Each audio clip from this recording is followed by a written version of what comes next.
and very, as I said, hardly any interaction with him. But if you look, the ministers of this country should be setting the policy and should be instructing the head of department about, well, this is the new policy. Will you please implement it? And this maybe, so what I am saying is that as minister, that was his way of, that he's supposed to do it. Because when the team was set up, it was the minister who went to General Sithole, it was then, and said, we've decided to set this team up, and that it was agreed in principle that Sithole would do it. He, through the minister was giving instruction, and Sithole did it in the structure that he thought would be best to deal with the political team, but still reporting. So it's exactly the same thing in a sense. Clearly is saying, well, we're setting this team up. And I'm trying to now say to myself, because as I said, I just skimmed through Mkhwanazi's affidavit because I was more interested in what he could tell me about all the cases they spoke about. But he did seem to be taking into account things like what it was costing, and he probably may have heard that because, as I said, the Deputy National Commissioner tried to, according to a media report, the Deputy National Minister had brought it up with the National Commissioner. So I don't see it I see it as a perfectly rational decision by a minister who's got the power to do it in terms of the Constitution. Okay, just operate through the head of department. Okay, just one last follow-up so that I don't take a lot of time for my colleagues. Now, flowing from what Honorable Matthias was saying, the one sitting next to me, about the sources that the minister relied on to take a decision. Now, let me say to you, because you, judging by your own experience, you are a very seasoned academic. You understand the value of research and the significance of decisions based on research. You don't comment on it now. I would suggest you deal with it together. Now that we have seen you saw the affidavit of the minister, you were quoted extensively there. Would you not conclude, or would it be unreasonable for a South African who has been following these developments, would it be unreasonable for them to come to the conclusion that part of the leading information at the disposal of the minister when he was, and therefore that submission made by you, as we have been dealing with it in the discussion here, is not necessarily a complete, in a sense that is a one-sided view without verification on the other side? How do you think South Africans will read and interpret that kind of a situation? Or what is your comment on that, with a benefit of hindsight? Look, it would not be, I can tell you that you can do research and it gets ignored too. I mean, I thought that if I used my research to tell the apartheid government that it was ruining black family life, that might help, and it didn't. So I'm just saying research is one thing, policy is another. Okay. But, I mean, it would not be unreasonable, I suppose, if I'm quoted extensively, and I wasn't even aware of that because I really skimmed it. I was looking for specifics in it. And it would not be unreasonable, I suppose. But of course, it's also, there's different ways of interpreting this, because it depends how critically minded you are, but it could be quite reasonable to say, right, why is he twitting her? You know, who else did he work with? I don't know if he sent his legal advisor off to find more information for all I know. I have no idea. I don't know what happened after I sent that letter. I really don't. I know that I think I did see a quote from those two lawyers in Cape Town who are, I'm sure, raring to give their impression, tell you what happened to them. But I honestly don't know why he would have quoted me so extensively. Look, I mean, I am well known since the 1990s as doing all this stuff on violence. I think I've got a reputation in the province because I'd done all this research, and in the early days, until things started falling apart when all the infighting, with Richmond, the ANC set great store on the information I was giving them. They were coming to me, they wanted it. And as I said, right from the beginning, from Mbeki and Zuma downwards, they were soliciting this information all the time. So perhaps on and they were phoning me during elections and saying there's a problem at the station, at that station, Nathi Mtetwa, for example. They were coming to me. So I don't know if that was what informed his decision that I was the one who would know what was happening. I honestly don't. I can't answer. Thank you so much, Doctor. Honorable Nombal. Yeah, no, thanks, Chair, once again. My follow-up relates to a response that has been given by Dr. Meriti Haas to a question of Honorable Nhlanhla, who was asking if she is aware of the fact that the PKTT was multidisciplinary by its design. And the response was that you were not sure if practically it was because you never received any report confirming such. Now, somewhere in your statement, and in particular on paragraph 10, page 5, you are saying that many cases were withdrawn by the PKTT. That is what you are saying. Now,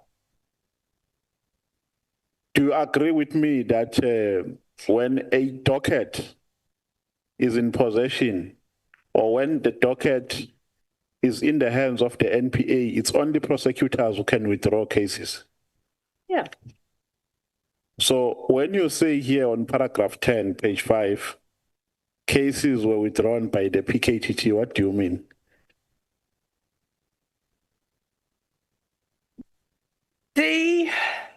We'd have to look back then at exactly when they were withdrawn. No, I can help you. I can help you. Some were withdrawn in 2017. No, 2017. If my memory serves me well. I think it was more likely. Some 2018. In 2018. Yes, 2018. And it was a while after the formation it was withdrawn. For instance, let me help you, Doc. Let me help you. Because we have also highlighted this case here, the Sindiso Makaka case, which was withdrawn in 2018, between 2018 and 2019. And it was withdrawn by prosecutors, not by the police, because it was in court already. It was enrolled in court. Now, what do you mean by this statement when you say the PKTT was withdrawing cases? Well, why did it happen? May you please speak through the mic? I can't hear you. Sorry. Well, I would ask myself a question. Why did it happen then? Because were the cases, was there in effect, I mean, people had been charged. Now, why suddenly wasn't there enough evidence to charge them? I don't know. I mean, we can dig that out quite easily for the Magaka case, I think. But I'm not sure who the prosecutor was at that stage, but initially, you see, again, this would be something, one would look at the prosecutor, but the initial prosecutor was actually quite a good prosecutor. So one would have more faith in his judgment than one would do in the one that came afterwards. Chair, I'm afraid I mean, I can't, yeah. the doctor is not answering my question, and my time is very limited. Yeah, sorry, but I can't, I mean, She is peripheral, Doc. What do you mean here on paragraph 10, page 5, when you say cases were withdrawn by the PKTT? well, they were withdrawn after the PKTT came. So we must remove the statement. Yeah. Withdraw it. Oh, right, yeah. No, I'm asking, should we remove it? Well, I mean, yeah, it was badly phrased. I did this in a huge hurry, I must tell you. I had to do a lot of work that I didn't have time for, and that's why I'm tired. Right. Yeah, I didn't have much time to do all this, and in places I agree the wording is not quite right. They were withdrawn after the PKTT took over, and not immediately after. Doc, I think you are giving a topsy-turvy response. You are not responding directly to my question and precisely. Well, yeah. The question is, what do you mean by this statement when you say cases were withdrawn by the PKTT? They did not, well, that was what was, the PKTT came in, the cases were withdrawn after By who? they took the dockets. By who? Well, they would be withdrawn by the prosecutor, but the prosecutor was working on what evidence he had from the investigators. So for all I know, the investigators came in with evidence that contradicted the arrest. I don't know, but it happened after the PKTT. You wrote something. You wrote something that you are not sure about. When you say you don't know. Honorable, it happened, but I don't know the processes that led to it. The witness has conceded to that point. So we must remove it. Yeah. Okay. No, thank you very much. Well, they were withdrawn after the task team took over investigations. Yeah. And that can be open. It can be their fault, it can be the prosecutors. Yeah. No. The point, Doctor, is that the PKTT, by law and practice, does not have the authority to do what you say they did. No. So you agree with what Honorable Nhlanhla is saying? No.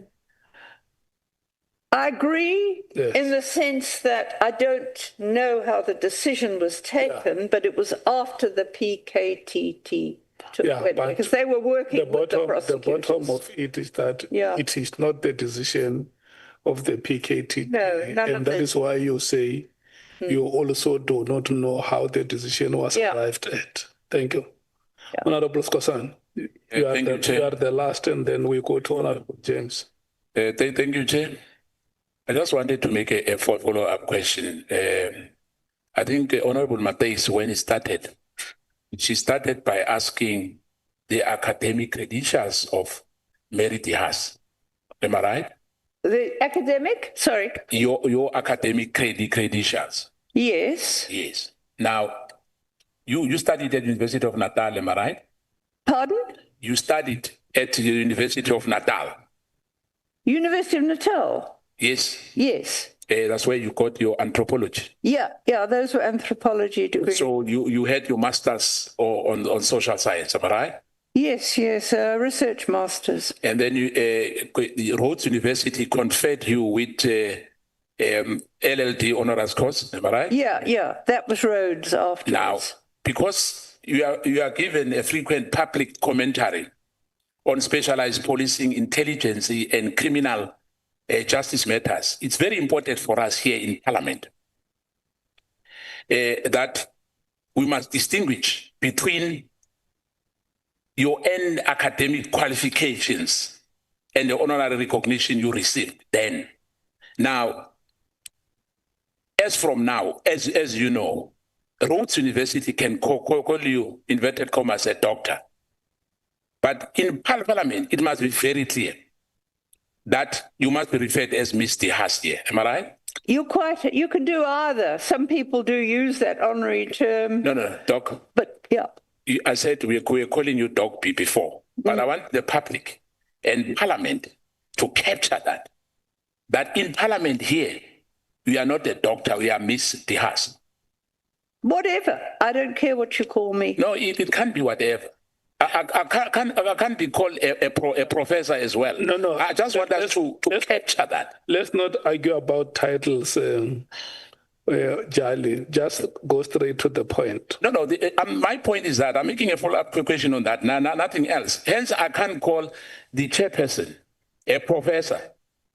I know he's got an academic qualifications in law, but I can't call you a professor. So I want us to capture this, because remember, we were told initially that Mr. Haas is Professor Haas. Well, he cleared it us to today here. To say she's a doctor. But what I'm trying to say to you, so that we don't waste time, and I'm going to patiently give you time to drive your point. But my point is simple. I want to say to you, get to our terms of reference, because we are not about the title that she uses. No, Che, I'm saying for the record. Yeah.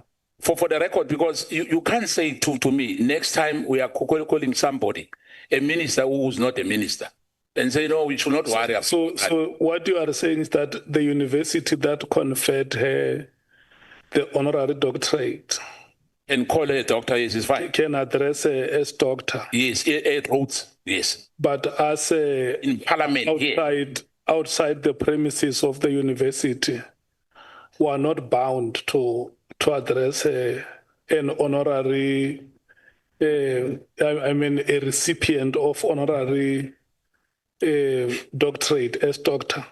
Especially here in Parliament. Outside, Chair, I don't mind. But I'm saying when we capture facts here, it must be reflected that Mr. Haas was here, not Dr. Haas was here, please.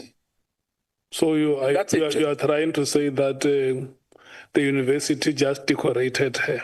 No, Chair, you don't understand me. Roots, they can call her a doctor. There's no problem with that. But in Parliament here, when we are capturing our records, it must be clearly that we had Mr. Haas appearing before us. It's fine. Thank you, Chair. Let's give her a chance. So, Dr. Haas, I'm not even saying doctor in quotes, because you were sitting there, you said you are Dr. Haas. What is your understanding of that statement, that Honorable Scosa? If a university confers an honorary doctorate to you, when you get outside the university, is it appropriate for you to be addressed as Dr. Haas?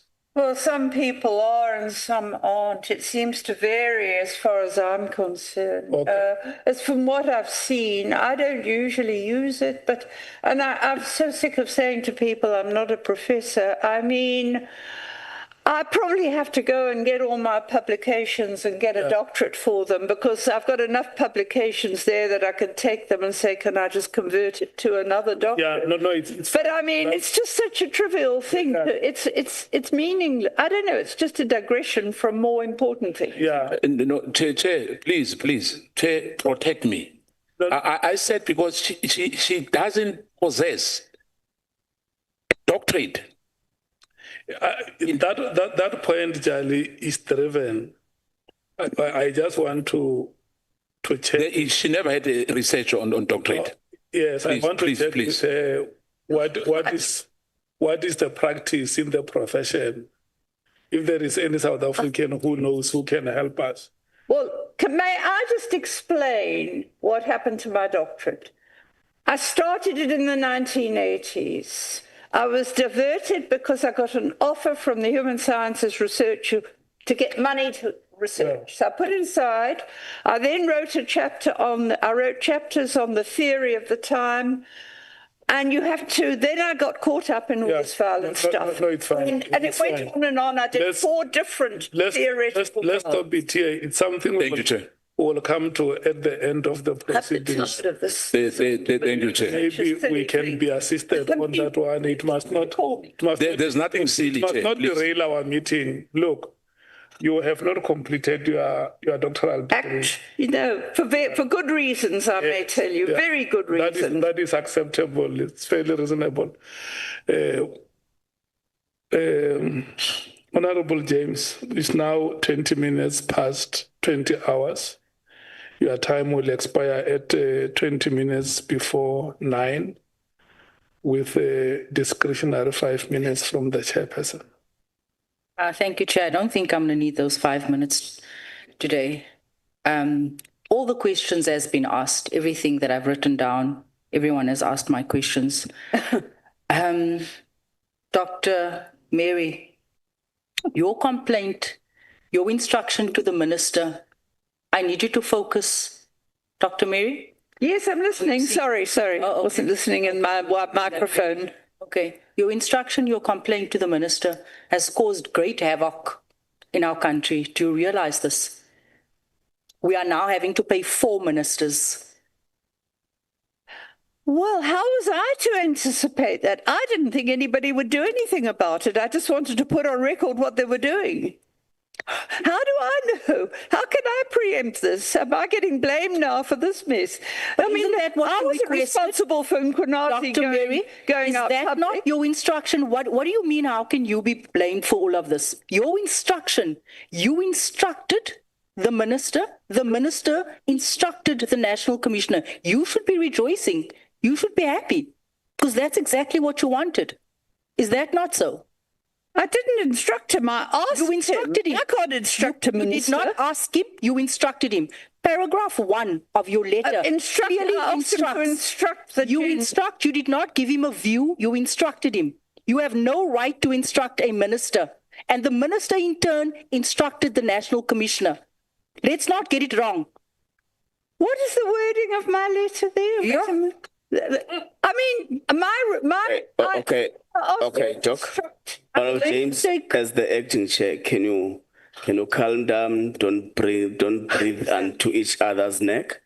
You can proceed on, James. I'm the No, ma'am. Doctor, you instructed. It is late. I want you to go meet your hookup. You instructed the minister to instruct the National Commissioner. It is in your letter. To a request? No, you did not request. We need to move on. 1.1 of your letter, instruct the National Commissioner, SAPS, to immediately disband the irregularly constituted, unnecessary and wasteful political killing stars team. Is this not your letter? Whose letter is this? That's not quite right, because if you read the whole paragraph, may I just read the last sentence? No, it's 1.1. Can I just point out, I start the sentence by saying this letter, blah, blah. 1.1. Request, Dr. Mary, it's late. 1.1. I set out to take urgent and appropriate action. I requested the minister. And 1.1. I'm going to that now, if you will just bear with me. Okay. I refer to here under, wait a moment, the TOSI. In this regard, the action that I'd asked him to take, requested. In this regard, I request that you, number 1. Do we have the same letter in front of us? It's 1, 1. 001132. An extra. Do we have this in front of us? 1.1. But this is the letter. I needed to read 1.1, nothing else. 1.1 flows from 1. What does 1.1 say? 1.1, the end of 1.1. Not the end, the beginning. But it's part of the... But no, I'm sorry, we're maybe not talking the same language. This is... May I just read this? Okay, the last sentence. I ask... and its appendices to request for reasons, blah, blah, blah. I set the reasons I set up below. Right. I carry on and I say, and the last 2 lines. Tell her to read that. Please just look at the last 2 lines of number 1. Okay, Doc. Doc, can you pause a little bit? In this regard, Doc. In regard to what I've just asked him. Doc. I request my time. that Doc.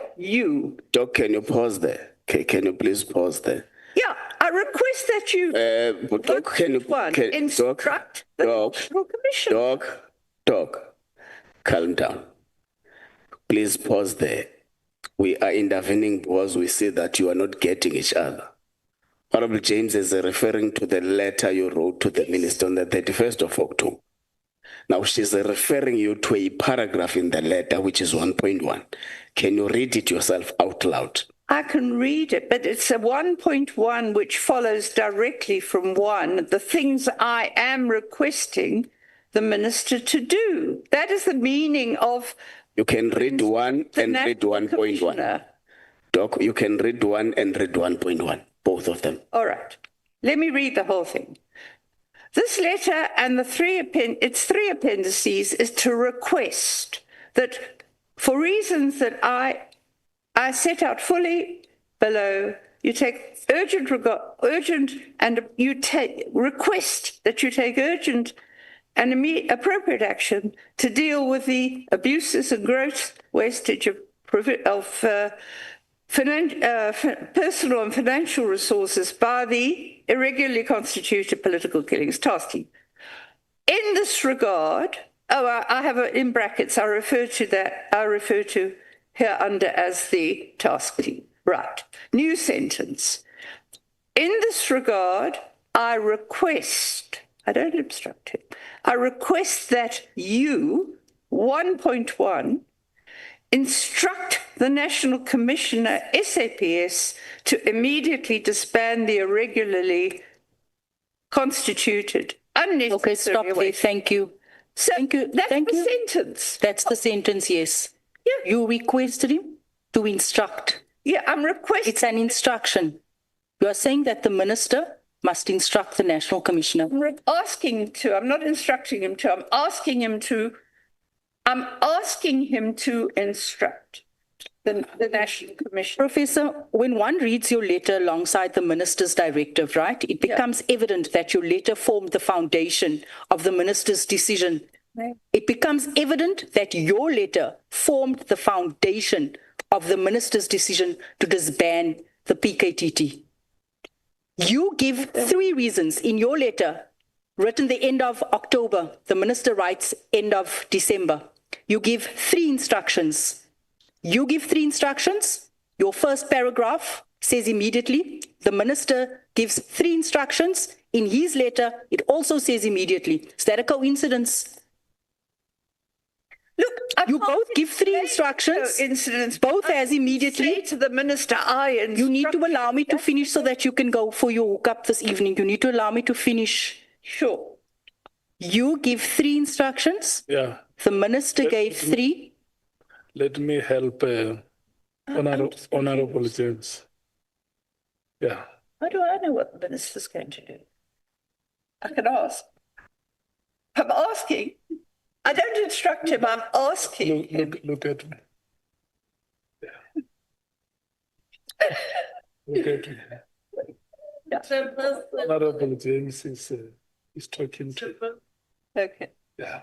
All right. Okay. I'm trying to reply. We can proceed and clarify. That's what I'm trying to do. I can't answer your question about why the minister did it. I honestly can't, because I've never spoken to him about why he did it. And I'm getting the blame for it. I mean, it's just, I'd never have done it if I'd known. Quite frankly, I think it's... But it has precipitated some investigations. Look at it that way. Let me get back to my question. When one reads your letter alongside the minister's directive, it becomes evident that your letter formed the foundation of the minister's decision. Am I right? You both had 3 instructions. You both said immediately in there. It was 8 weeks apart. You should be rejoicing that your activism has finally paid off. Because this is what you wanted. You said it was wasteful. You said it didn't add value. Yeah. You said it was unnecessary. You said dockets were going missing. So yes. Look, as I said, I never anticipated this. I never thought a minister would act. I'm trying to guess why he did act, and I'm sure he wouldn't have only acted on what I said. I mean, it may have been the last straw that broke the proverbial camel's back. Well, we've been thinking about it, and yeah, if she's saying it, maybe I have to take it. I'm guessing. This is not a place, Doctor, this is not a place where you come and guess. Let me move on. General Mkhwanazi testified that there may have been a third force behind your letter. That there may have been a third force. How do you respond to that allegation? Well, he must define what he means by a third force to start with. Do you think it's the fact that there are so many similarities between your letter and the minister's? Well, that's not a third force. What it's doing is suggesting I'm being motivated by something sinister. I mean, it's like saying we use the third force for all the covert apartheid agents. Are you trying to link me to that now? Is Mkhwanazi? Well, he might do, because he was trained by quite a notorious public order policing, in fact, so notorious that he got taken out when he attempted a coup in Botswana. Maybe to come back now. On the brain. You need to come back. You need to come back now. No, I mean, that's insulting. No, Doctor. Wait. May we just simply respond to the question that Honorable James is asking? I don't know what Botswana is not one of our provinces or our districts. And as Parliament, we wish to pursue cooperation and harmonious relation with Botswana as one of the countries or our neighbors in SADC. So, yeah. Thank you, Chair. I want to take you to paragraph 4 of the same letter that you wrote, right? Where you assert that General Khumalo was holding 2 positions, and that was a conflict of interest. Am I correct?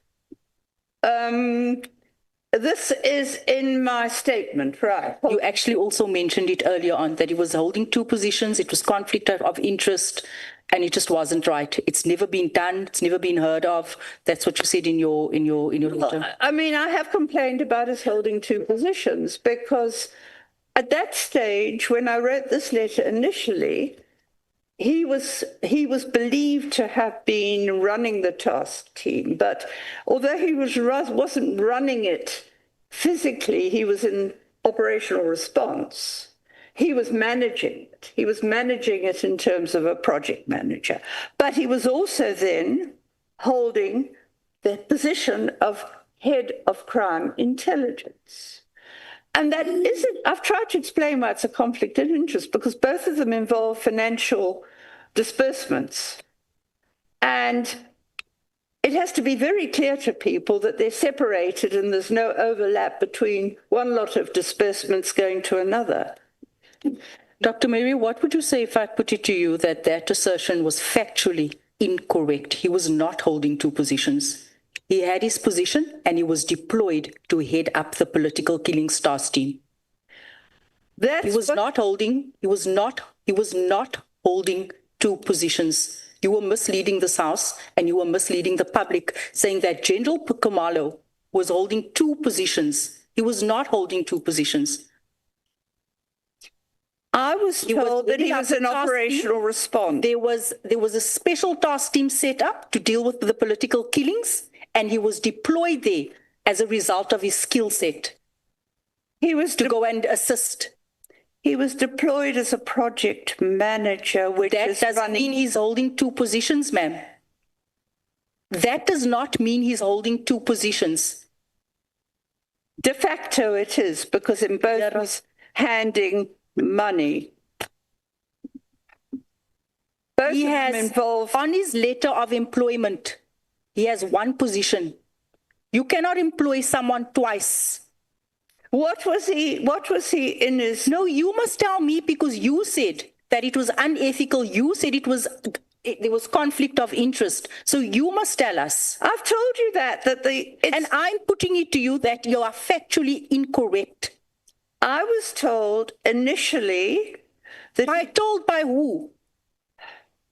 By investigators in the task. That was misleading you. And by, actually, I think the other person who told me Well, the person who told me initially that they were going to move Khumalo out of operational response was on the parliamentary committee at the time, Philip Mkhwanazi. And then the late Philip Mkhwanazi, who was the EFF rep on the parliamentary committee before the 2019 elections, he was the one who told me that there was so much trouble in operational response, they thought he was going to be moved out. He wasn't. I was told that he remained in operational response and then was deployed as a project manager. And this came from someone who was in management at the time of the establishment of the task team, that he was actually structurally based in operational response, but he was deployed as project manager in the task team. And the project manager was the person who did the accommodation, the allowances and everything for the task team. Then he was appointed in the end of 2022 to be the head of crime intelligence. That's where the real conflict of interest comes in, that he's still the project manager and he's heading crime intelligence. It doesn't matter. As I said, he wasn't structurally there. I was told he was doing it while he was operational response. But he was, in fact, the project manager for crime intelligence. That was the official designation. I was told by a member of management at the time the team was established. I put it to you that they were misleading you. General Khumalo, and I'm going to say this for the last time, does not hold two positions, and we're going to leave it at that. What is his position in terms of the police? He's the head of crime intelligence, and that's it. And he's allowed to work outside of, and he's allowed to work in any province, and he's allowed to head up task teams. But he's allowed to lend his skill to any situation in this country that requires it. Are you talking about his crime intelligence position?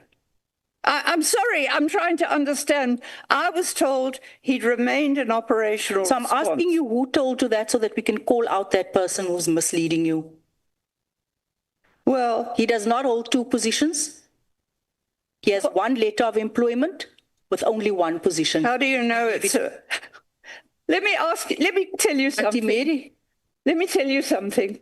Somebody... Let's move on, Chair. I'm just saying that I've seen that police records have been changed by somebody who was acquitted by a court and saw that on the police records. So you're saying that his police record has been changed and he holds two positions and he's getting paid two salaries. Is that what you're saying? I'm not saying he's getting two salaries. I'm saying that he's in a structural position. He's getting a salary. I have no idea where he's getting. Chair, please protect me. Project manager. Chair, please. Oh, because you're going to tell me I'm breathing down the witness's neck. The witness is taking us on a wild goose chase here. Nobody knows. No, let's wait. It's their word against. I'm telling you what I was told about the setup. Dr. Haas. Yeah. Let's wait. She did not say project manager. She says, Chair, protect me. And you. No, I was just puzzled. I'm not saying you're wrong. I've not heard that. No. I want us to wait. Let's wait. Chair, this is very serious, Dr. Mary. What I'm referencing here, your instruction to the Minister to instruct the National Commissioner, paragraph 4, your allegation that that General Khumalo holds two positions, and also in paragraph 9 of your letter, gross irregularity, use of national resources unheard of. All of these things based on hearsay. This is what your letter contains. Look, this is what your letter contains, and this is what the minister acted on. Oh. The minister said that he acted on your letter. This is what you instructed. This is your evidence, and you are aching today.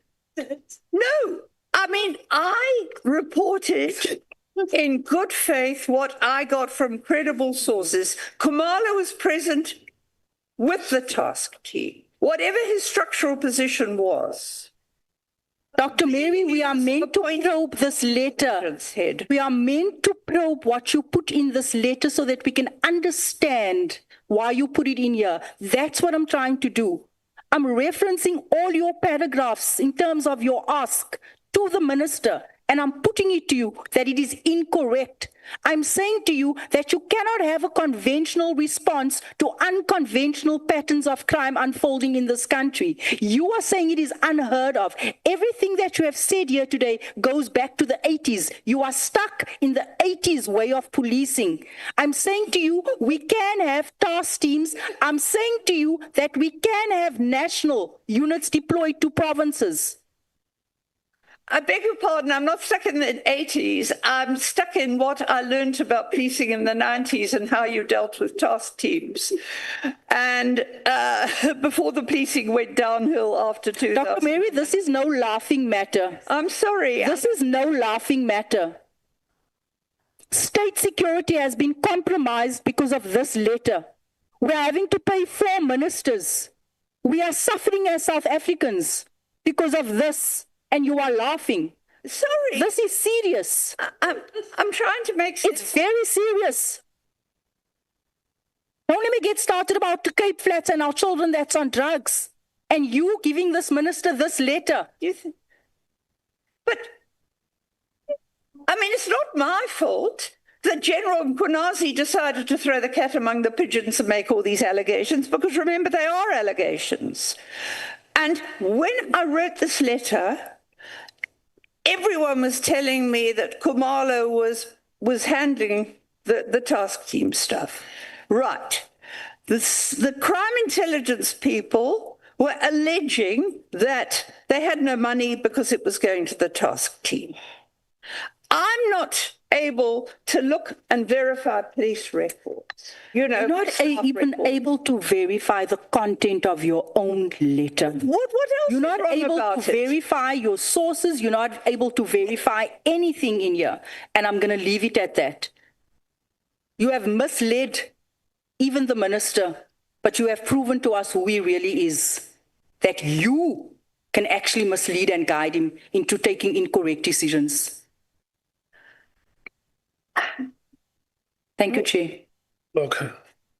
Thank you so much. Did you still have something to say? Not really, because I stand by I did not instruct the minister, I requested him. I want to emphasize that. I can't help what he did with the letter, any more than I can help whatever anybody else has done with the letter.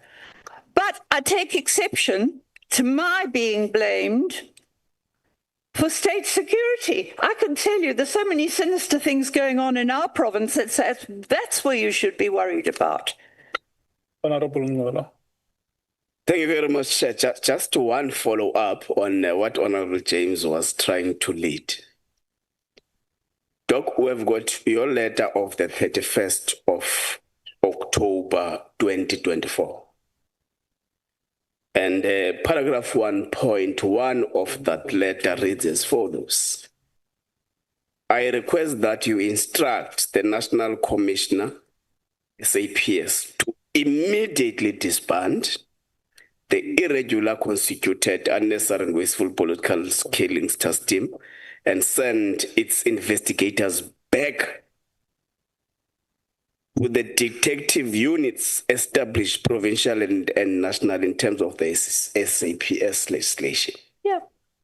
Now, this letter is of the 31st of October.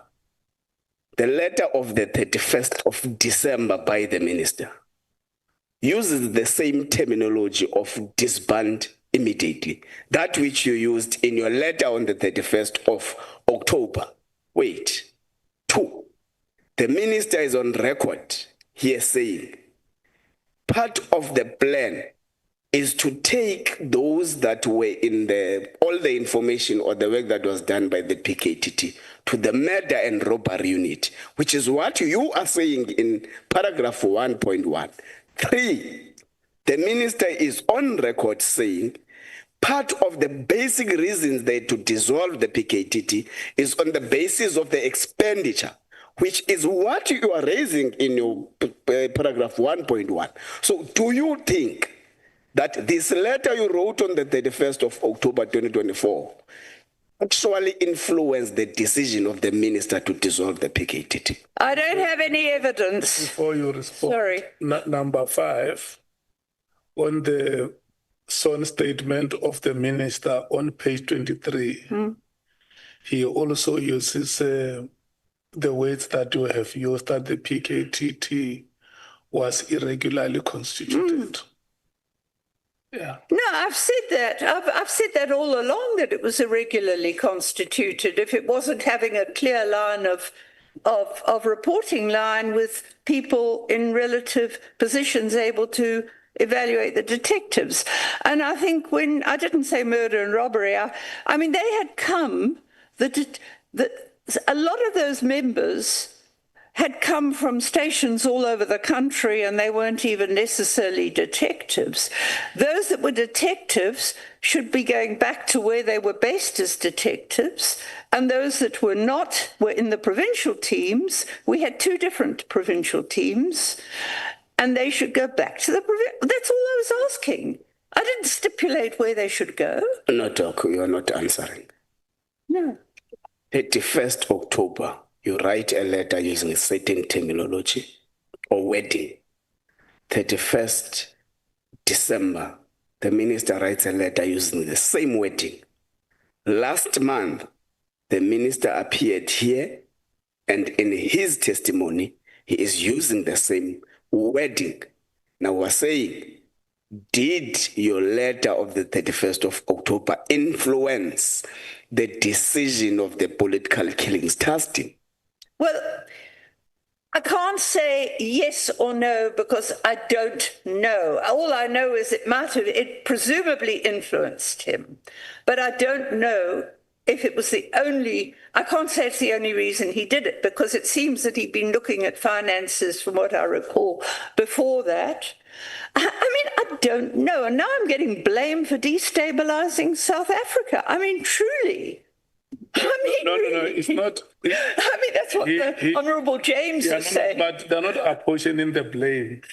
They are asking questions for you just to respond. I'm trying. Yeah, okay. Yeah. I've responded as well as I can. No, yeah. She says she has given her best try, Honourable Nhlanhla. Can we, before we take the Chief Whip, go to Honourable Nomvalo, and the last will be Honourable Skhosana? Yeah, no, thanks, Chair. Chair, I think I understand the frustration of Honourable James in this context. And I really find it unconventional that a witness will come here and be extremely evasive, even when we perpetually try to persuade her to a particular direction which is correct. But Chair, I just want to get this confirmation from Dr. Haas, because this committee has recently been in a compromised situation, or on the receiving end of mysterious misinterpretations of words. Recently, we've been told here that immediately doesn't mean now. Now, in this letter dated the 31st of October 2024, on paragraph 1.1, I just want us to deal with 4 words. You say, I instruct the National Commissioner. Wait. You are saying? I request that you instruct. Yes. Open quote, you are saying, I instruct the National Commissioner, SAPS, to immediately disband, close quotes. So do you mean that when you say... It's not I, it's number 1. It's 1. It's number 1, then it says... Okay, no. Okay, it starts there at the top by saying, I request that you instruct the National Commissioner, meaning you are requesting the minister to instruct the National Commissioner. is his role. He has to guide and instruct the national. Now, when you say to instruct, do you mean because you are saying he must instruct him to disband immediately? Now, the question by Honorable James is that immediately after this letter, a letter was issued on the 31st of December, executing exactly what you have requested. So it means that your request was executed accordingly, with no deviation. It's too much of a coincidence. I mean, do you disagree with that? It's certainly a coincidence. And all I'm disagreeing with is saying I cannot account. He obviously thought I was making a credible. We know, Doc, you can't, but from an objective point of view, just be objective and stop being evasive. It's too much of a coincidence that you can write a letter to the minister requesting him to instruct, and he does exactly the same. The fact that he is quoting me suggests it, but there's a principle in research that if two events happen at the same time, there's a correlation and not necessarily a causal relationship. But, I mean, if he's saying that I influenced him, then I can't dispute it. But what I don't know is what other information he may have heard that kind of what I said, I don't know. No, at least because, look, you can't just write letters with no intention of seeing those letters being implemented, unless you have an appetite of writing letters, as if you are writing music books. This is a letter requesting the minister to take a particular executive action. Yes. And that executive action was executed accordingly. And the minister at least was honest to the people of South Africa and to us as members of parliament, because he considered to that reality. He said the reason why he implemented that was because of a pressure that he got from members of the public.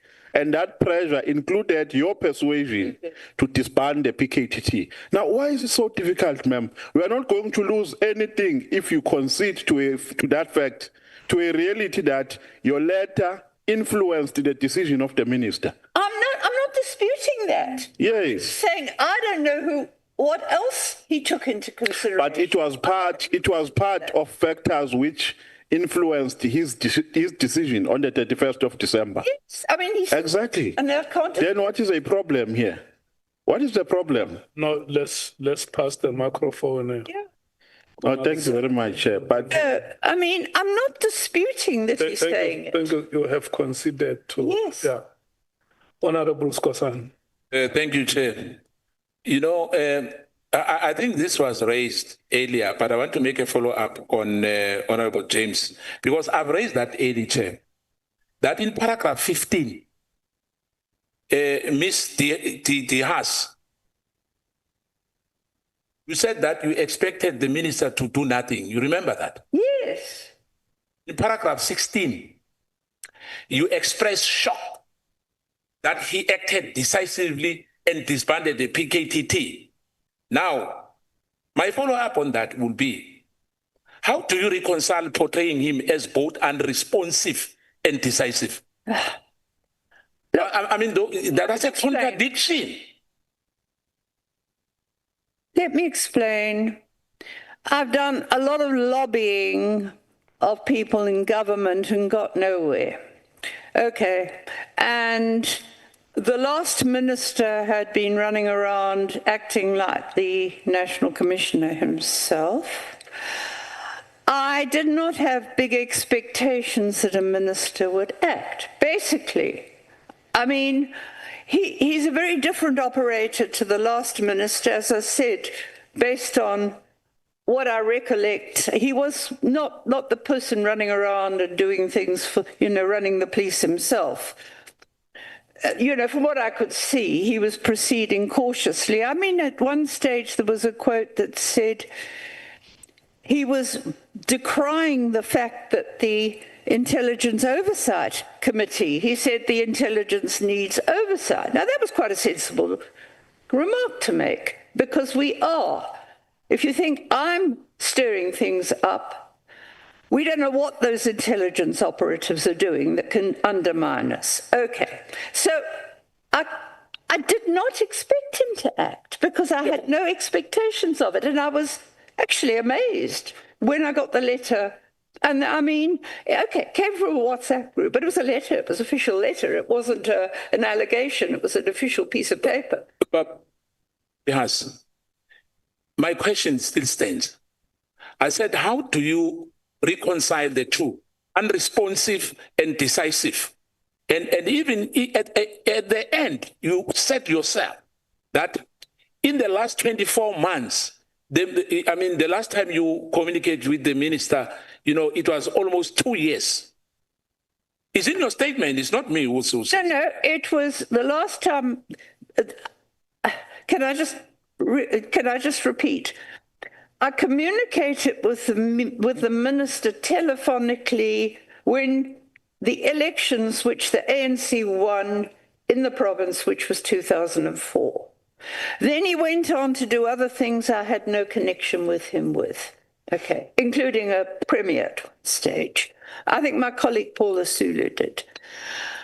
The only communication I had after he was appointed was to send him a message and ask if I could have the contact for his PA, because I need the people in the office to send the correspondence to. So I could then start copying him and, so he'd know what was going on with the National Commissioner.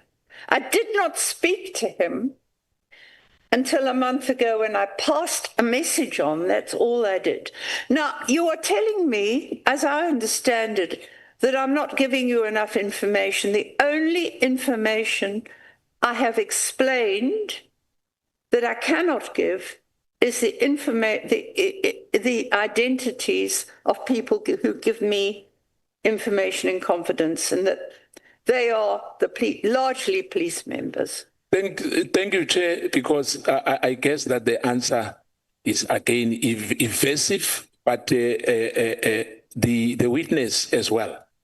Please, because we are reading something from your statement. All these questions which are directed to you are from the statement you've given us. It's nothing personal. It's from you. Hence, we are asking you, Mr. Haas. Thank you very much. Honorable Cameron. Chair, I just have one question for clarity, and that is to Mr. Haas regarding the letter to the minister. If you weren't expecting anything to happen, what was the point of writing it? What did you want to come out of I put on things on record, and I wanted the committee to know about it. I mean, I thought you could have maybe questioned him or something. No. I'm speaking about the letter to the minister. I mean, otherwise you're shooting blanks. No, but I copied it to Parliament. No, but the point, that's what I'm asking you. Yeah. Why did you send it to the minister? What was the point of you sending it to the minister? What did you want out of it? I was checking him out. He was a new minister, and I was wondering, but I thought, well, they never are, so he probably won't be. But we'll copy to Parliament, because if he doesn't, maybe Parliament can question him about it. That was my motive. Thanks, Chair. Yeah, but Cameron, why aren't you concluding it? Because Dr. De Haas, after the letter of the 31st of December 2024 was written by yourself, have you ever written again to the minister or to the department? Did you write again after the letter of the 31st?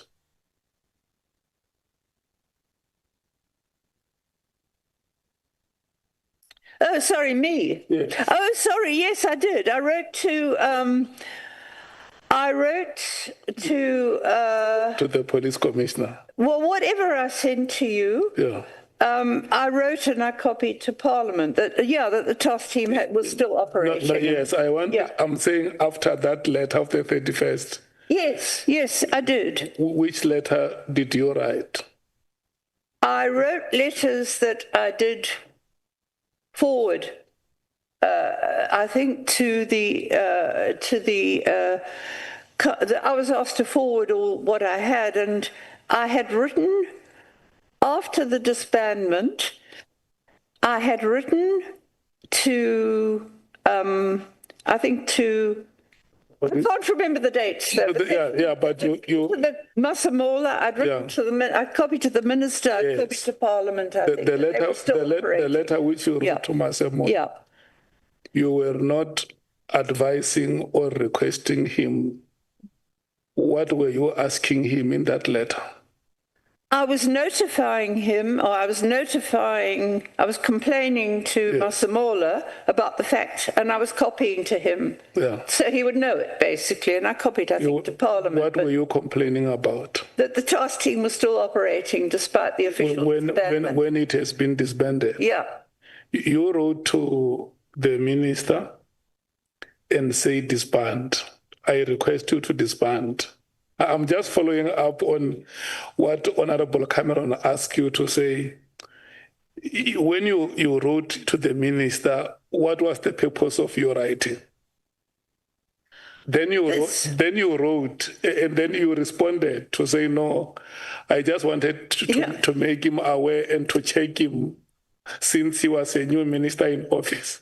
Look. But then later in the new year, 2025, you then wrote to the police commissioner to complain that why do we still have the PKTT when there is a letter of the 31st of December which instructed you to disband? I did. You did that? I did. I think I did. I haven't got the dates with me. I don't know if they're here.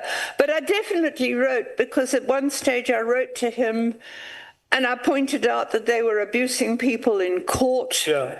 I wrote to him and said, why have you got a case that's got nothing to do with political killings? I mean, this was all after it, and I would have copied to the minister and I think to Parliament. Yeah. Okay. Chief Whip, may we... No, thanks, Chair. I'm going to try and be, Dr. Diaz, I want us to work together very efficiently. That's my appeal. So that we can finish in the next 10 minutes. Please. The first question I want to ask you, when you did your master's, which is your highest qualification, what was the topic of that master's? What did you focus on your research? Changing patterns of black marriage and divorce in Durban. It's 350 pages long, based on many hours of participant observation and every other possible. You couldn't do coursework masters. You see, you don't realize that coursework masters. Yeah, you answered. You are done now. You're done. Same as research. No, we are done. Okay. I wanted to know. To explain that. So your highest qualification research formally was about changing patterns on black marriages. So I've got a lot of stuff published in peer-reviewed journals. Okay. So at what point did you start immersing yourself on the security matters? Okay, I tried to explain that. I was pulled into it because people that I was working with in research, whether it was on marriage or shebeens or whatever, I'd done reports for the Human Sciences Research Council. They'd given me funding, and that was what was distracting me. In fact, the Human Sciences Research Council wanted to publish my book on marriage, and I never had time to do that either. So all these people that I was making contact with through research were coming to me and saying, we're getting attacked. And anthropological research is reciprocal, because you spend a lot of time with people, they give you at their time, they help you, and you give back. You give back to them, and this was my giving back. Okay, I'll see what I can do about all these attacks on you. And that started it. It's not something I ever chose to do research on. Okay, but my question was, At what point? Well, whenever the violence started 1990s. taking off, 1983, I think. Okay. Yeah, particularly 83. Okay. I just want to understand this on your statement, the main statement, the witness statement. I think that's what it's called. I usually refer to as a main statement. Yeah. And maybe before I draw your attention to the paragraph I wanted to talk about. What's your understanding of the qualifications of Lieutenant General Kuman?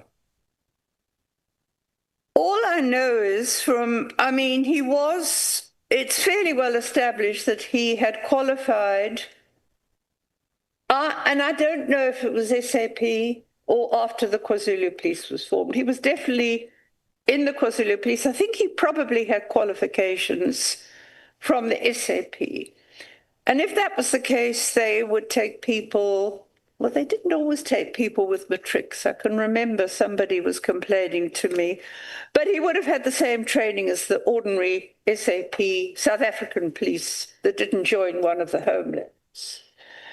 And then his next, and different people, including Philip Nhlanhla, who'd canvassed, I gather, in the portfolio committee when they were getting complaints about him, said, well, he'd actually been deployed as guarding duties, which means he was operational response. And then somebody who was integrated into crime intelligence from the SAP said, well, I can remember him from the latter 90s when we were integrated, and he was doing some administrative work for intelligence then. Which was, he said he wasn't operative. But he said wasn't there long, he then went off to operational response. And I gather that was where he was for most of the time, apart from the deployment briefly to intelligence when Mkhwanazi was National Commissioner.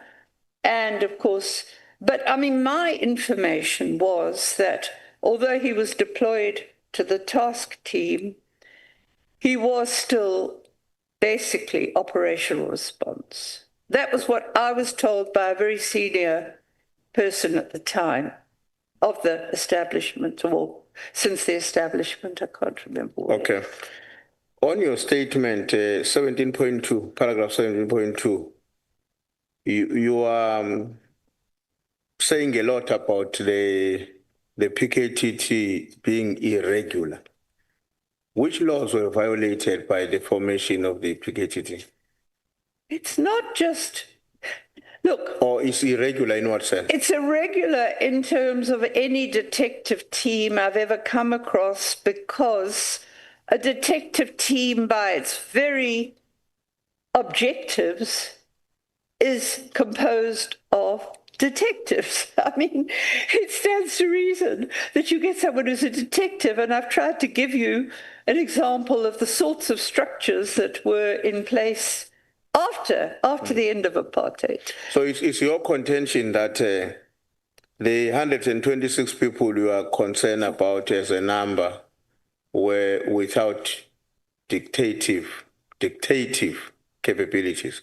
Well, not senior, I gather, because the senior guy soon left. Initially there was a senior detective.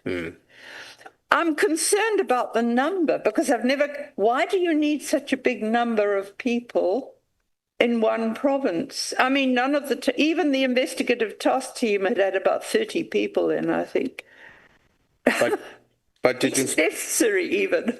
Did you spend time as a researcher to make an inquiry about what is the work of the team of such a big size?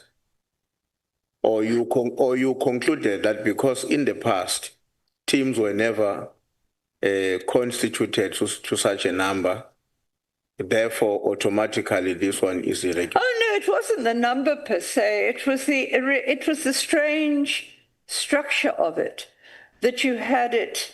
As I said, it was not supposed to be. It was supposed to report nationally, and that wasn't maintained. But the province was the reports through the provincial commissioner, and with a senior detective overseeing the junior ones. That was the way it was set up. But then it soon changed.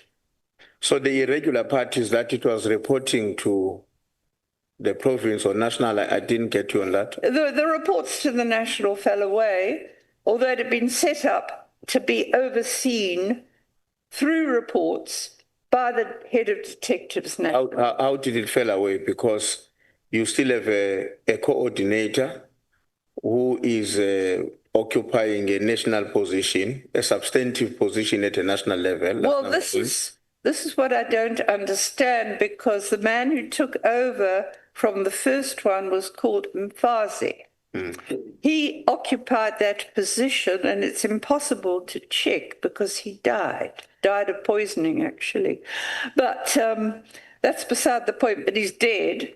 And this can be canvassed about. I was told that the first one was very good and insisted on all the reports, so it's quite possible that he didn't bother to follow up. I don't know. I'm speculating. All I know is that I was told definitely that the reporting line ended with the deputy national. We have been told by various witnesses who came before, especially from the police department, that one of the major value of having members of a task team coming from different parts of the country and at times being changed regularly so that they don't stay too long in one area is to protect them against local influence. And somewhere in your statement, you also make references to police being prone, and I'm paraphrasing you in this case, police being prone to corrupt activities or their conduct resulting in the state spending a lot of money on civil claims. Well, they did. So why do you see a problem then with the establishment of a team whose composition is also designed to mitigate against what we are complaining about as a usual practice in various... It can be used for all sorts of purposes. It may be the ostensible excuse, but if you can check the records of detectives. If they have a record where they've got high court convictions, where they do well, you're pretty safe with them. And some of those people were deployed initially to the task team, and they were removed the minute they started making uncomfortable, when I say uncomfortable, politically uncomfortable arrests, like the mayor of Newcastle, for example. The man who was seconded to that, who is an excellent detective, got out of it because they didn't want him, basically. And the charges were withdrawn against the mayor of Newcastle too, by whoever, prosecutor, whatever. But they were withdrawn and the witness died. Okay, my last question, you are making reference, I think this is paragraph 17.1, when you were arguing that there was a let me just read it verbatim. On sentence number 2, as the task team that was being formed, the provincial team was securing a conviction for the murder of the Ramaphosa supporter whose name was top on the hit list, blah, blah, blah. Have you ever been a member of the ANC? No. Oh, hang on. I joined very briefly, but I didn't stay. And that was in 1990 when one of my colleagues, the whole university was going mad on this. Oh, Mandela's out, and you've been calling, because at one stage we had a petition calling for the release of Mandela in the 80s. How can you not join the ANC? All right, I said, but I didn't keep it up. I didn't renew it. I didn't go to meetings. I mean, it was... got out of all politics. I was still a member of the PFP, so I was a member of both of them, and I withdrew from both of them. It just was not appropriate for me. Okay. And then how do we define a Ramaphosa support? Or how does an external person who's not in the ANC would define a Ramaphosa support? Well, the people that were claiming this were very long-standing ANC people that said there were factions. So, and it was not just me. I mean, it was getting around everywhere. I mean, that there was this fierce competition between, it was about, like most politics, it was about controlling resources, I guess, and for some people, idealism with it. It's a mixture. Politics is like that all over the world. I mean, you want to see a book that's written about British politics, how they broke Britain. I mean, it's not just here, the politics of politics. No, why I'm asking this question is because the way you have framed it on your statement, right. you are not appropriating Okay. this classification of that conviction to somebody else. You are writing as a first person.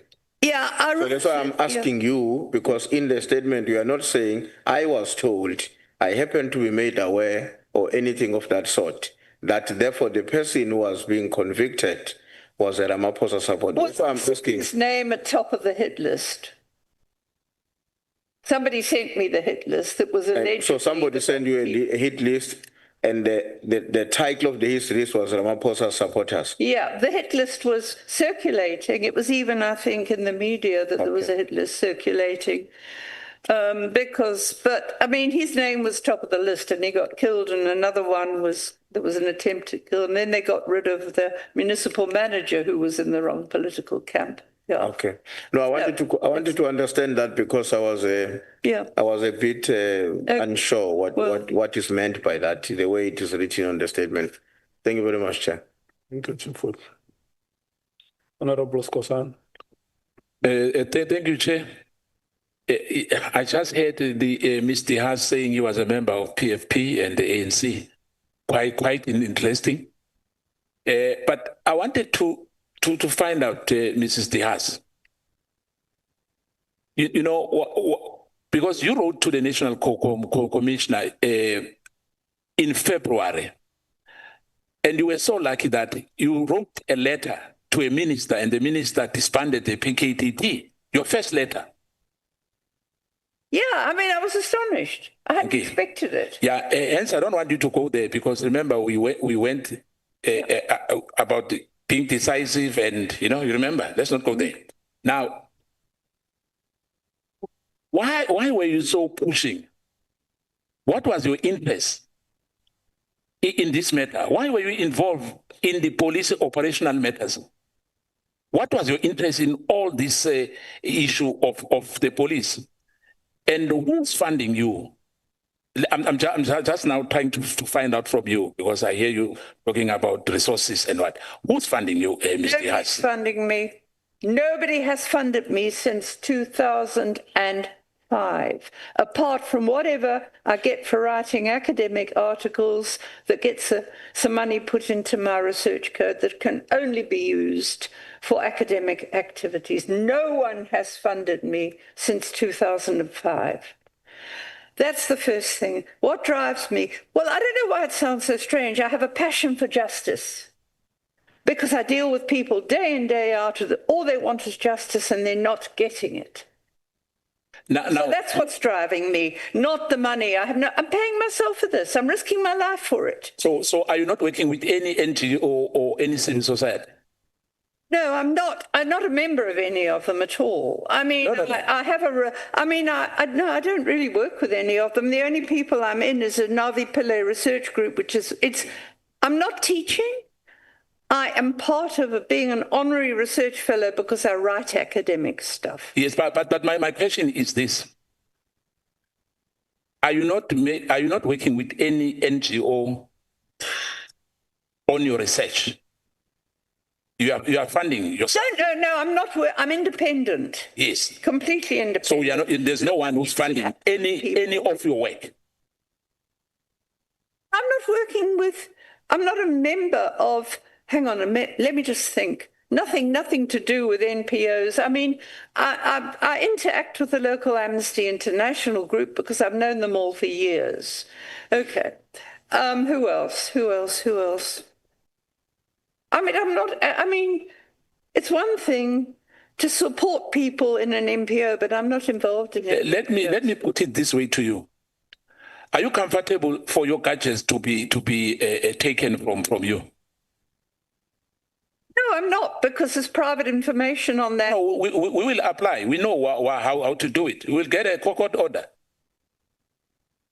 But how dare you? I'm a private person. How dare you do this to me? No, I'm asking.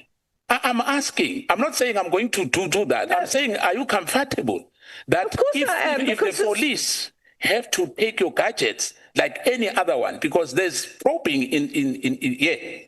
So my question, I'm saying, are you comfortable? I'm not comfortable because it's private. It's private family issues. I understand that. And since I'm asking you, my follow-up question was simple, and you still did not respond on my question. I ask you, why are you involving yourself on police operational matters? I've told you that because I care about justice. I care about people. One death is too much. No, I care about people. All of us, we care. I apologize for that. Okay. Please, may I ask this turning into a witch hunt of me? No, let me. And I'm objecting and I'm putting it on record. Let me help you, both of you. Honorable Skosana and Dr. Haas, the witnesses that appear before the committee are not suspects. Yes. That is the principle that we must always reiterate. And I don't think that it's fair, Honorable Skosana, to go to an extent of telling the witness that we know the procedure that we must follow in case we must apply for your gadgets to be confiscated from you or to be seized from you because we are probing. I mean, she's not a suspect. Let's have a conversation with her. Thank you, Chair. Hence, I was saying to her, it was a question. I've never said we are going to do that. Because remember, Chair, that was a follow-up question to say, why was he pushing so hard? What was the interest? Who's funding her? Other questions she answered me. But my follow-up question, why she did not answer me, is not personal, as I said, Mr. Haas. What am I not answering? No, my question was simple. You said because you care, one death is too much. All of us here, one death, hence we are here. It's not only you. This privilege which we are talking about is not only exclusive to you. You didn't say it was, did I? Yeah. Now I'm saying to you, it's not a threat. I was just asking whether are you comfortable, because you said it's illegal. We can't do this. We can't. So I said to you, because I'm a lawmaker, I know if your gadget has to be taken, what must happen? I'm not a policeman. I'm not going to do that. But I'm saying to you, honestly speaking, your involvement is suspicious in the whole matter. Hence, I'm asking this for follow-up question. That you wrote one letter, the minister disbanded PKTT, and then you made a follow-up letter to the National Commissioner. Why was he not implementing it? Hence, I'm asking you, what was your interest? Because it was a perfectly legal letter. I can't, as I said, I can't take responsibility. I had no idea that it would act this way, so how can you attribute blame to me for it? I mean, I didn't expect it. I've explained that. He did it. I can't help it if he took what I said into consideration. It's not my fault. I can't control how the minister handles. So thank you so much. Yeah, I've tried to explain this. Thank you, Chair. Thank you. You were very lucky. You were very privileged, I must say. Thank you, Chair. Matthews. Just quickly, the letter that you wrote to the minister, Ms. Diaz, did anybody advise you on what to write in the letter? Was it the letter reviewed by anybody before you sent it to the minister? Because the wording, and we're asking that and it's a follow-up, is pretty much the same wording that the minister used in his letter of disbandment. And it also has information in there that I would have thought you wouldn't have been privy to, like the murder and robbery unit, etc. No. So the question is pretty much, did you write the letter on your own? You didn't have a discussion with anybody about it? No? No, I did okay, it's not then. That's fine. I'll tell you what I did. I wrote the letter myself. I write my own letters. Yeah. The only letters I run past people are... Okay, but did you just ask whether this one, did you run it past anybody? Yeah. And I'm not sure what you mean about the information. The only thing I do is to, when I write letters for people, I don't know that I could have, and this wasn't easy, but whenever I write letters for people, I get their permission and I give them a copy of it. So but on this letter, Ms. Diaz, just did you say you wrote it and a draft? Did you send it to anybody to give input or review it? So it was just you and the information that you had and you sent it through. Thank you. Thank you so much, honorable members. Doctor, let me just run 2 or 3 questions with Honorable Shom.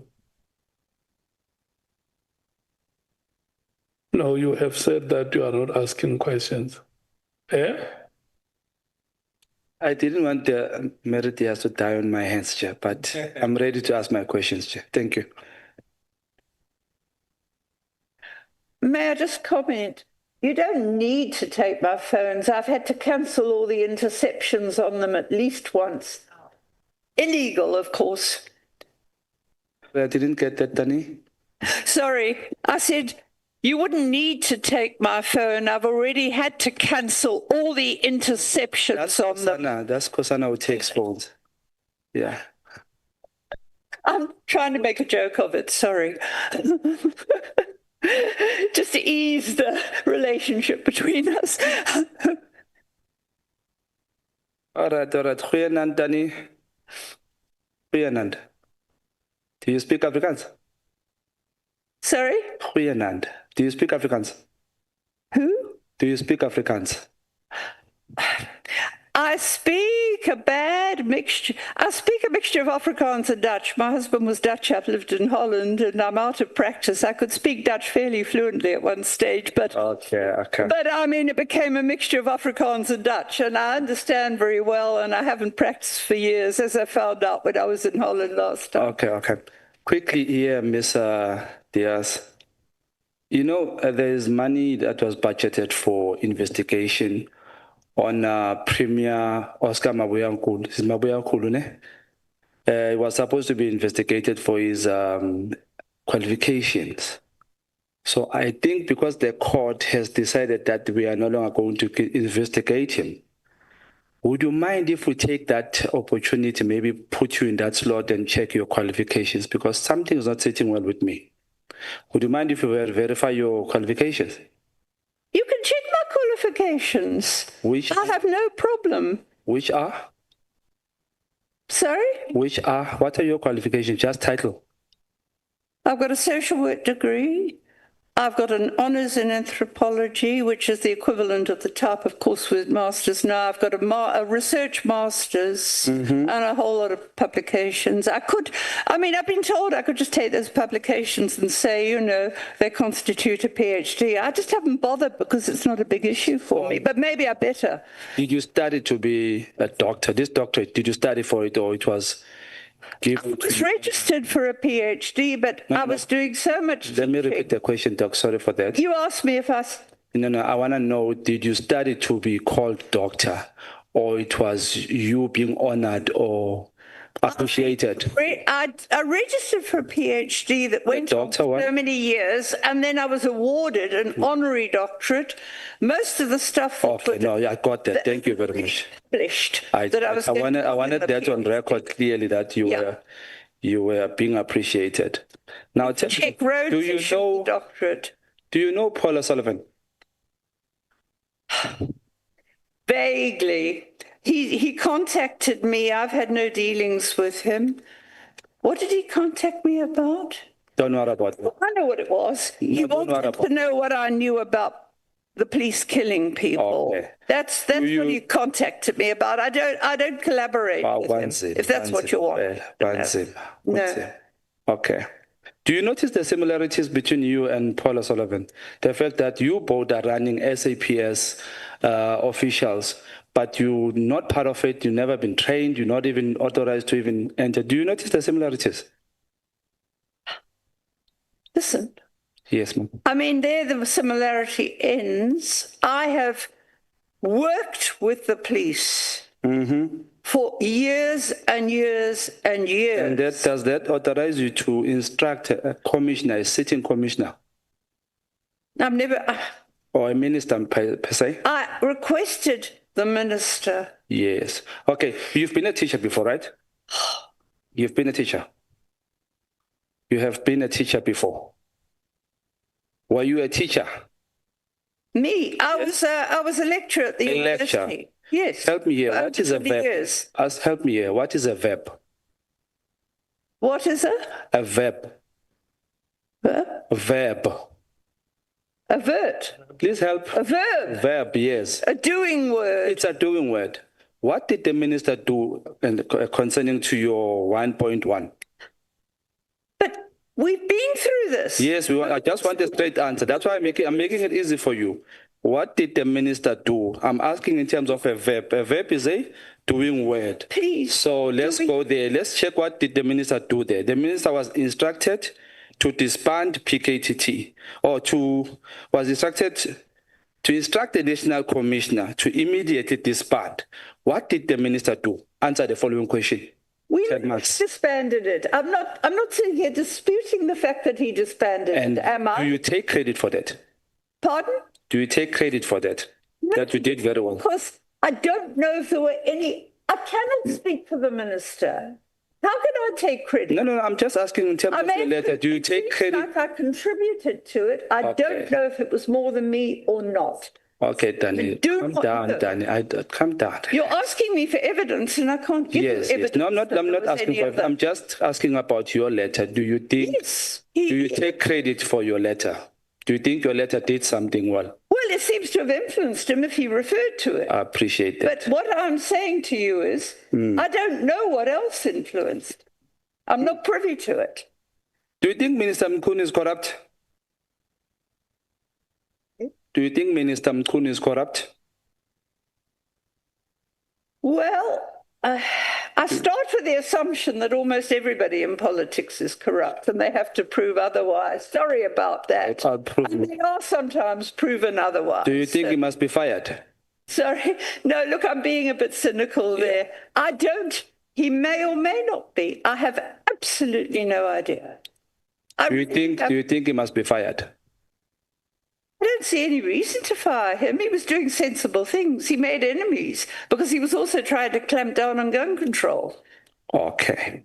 That's very good. That's very good. Tell me this. How credible are ANC members? Very varied. Sorry? Very varied. Very credible. Like all the politics in this place. You've got ones and you've Let me repeat how credible do you think ANC members are? How can I generalize when they're so... I mean, there's very good, credible ones and there's some that are absolutely corrupt. So... It's like all politicians. You get a whole range of good and bad.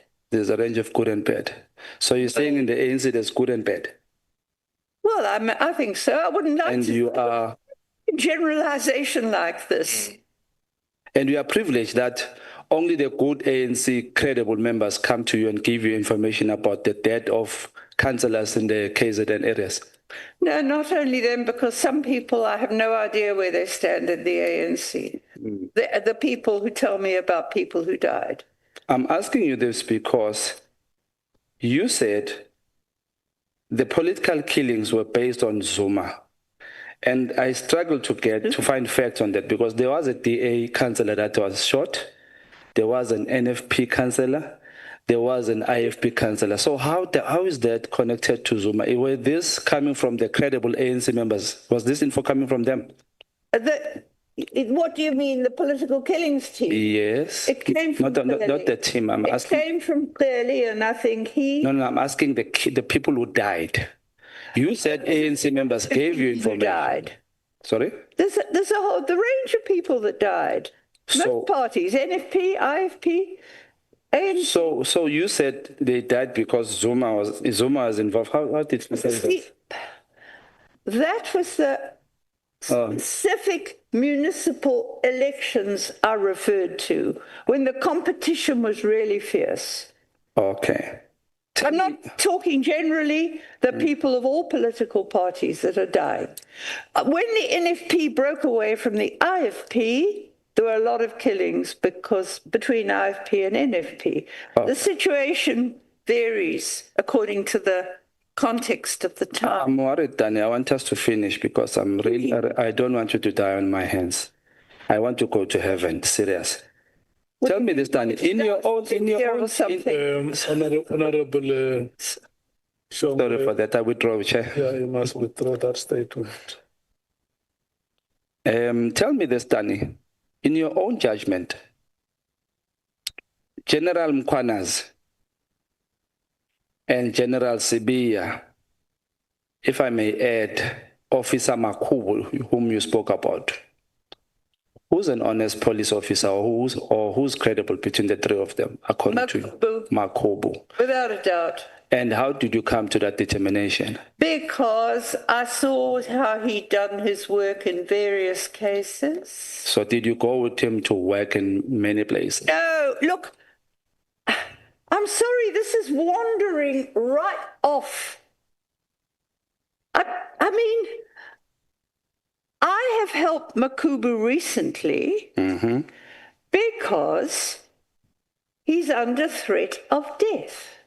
Okay, let me ask you this. And I knew him when he was doing investigations and he showed real care for his witnesses, that they were properly treated, that they were in.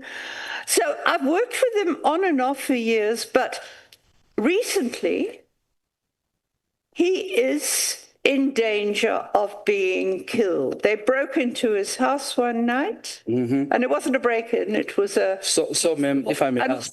And threats he's followed, and it's all the me. You're saying to me a police officer with a gun came to you because he fears that his life is in danger, and then told you whatever information so that you can take the very same information back to SAPS where he should have taken it.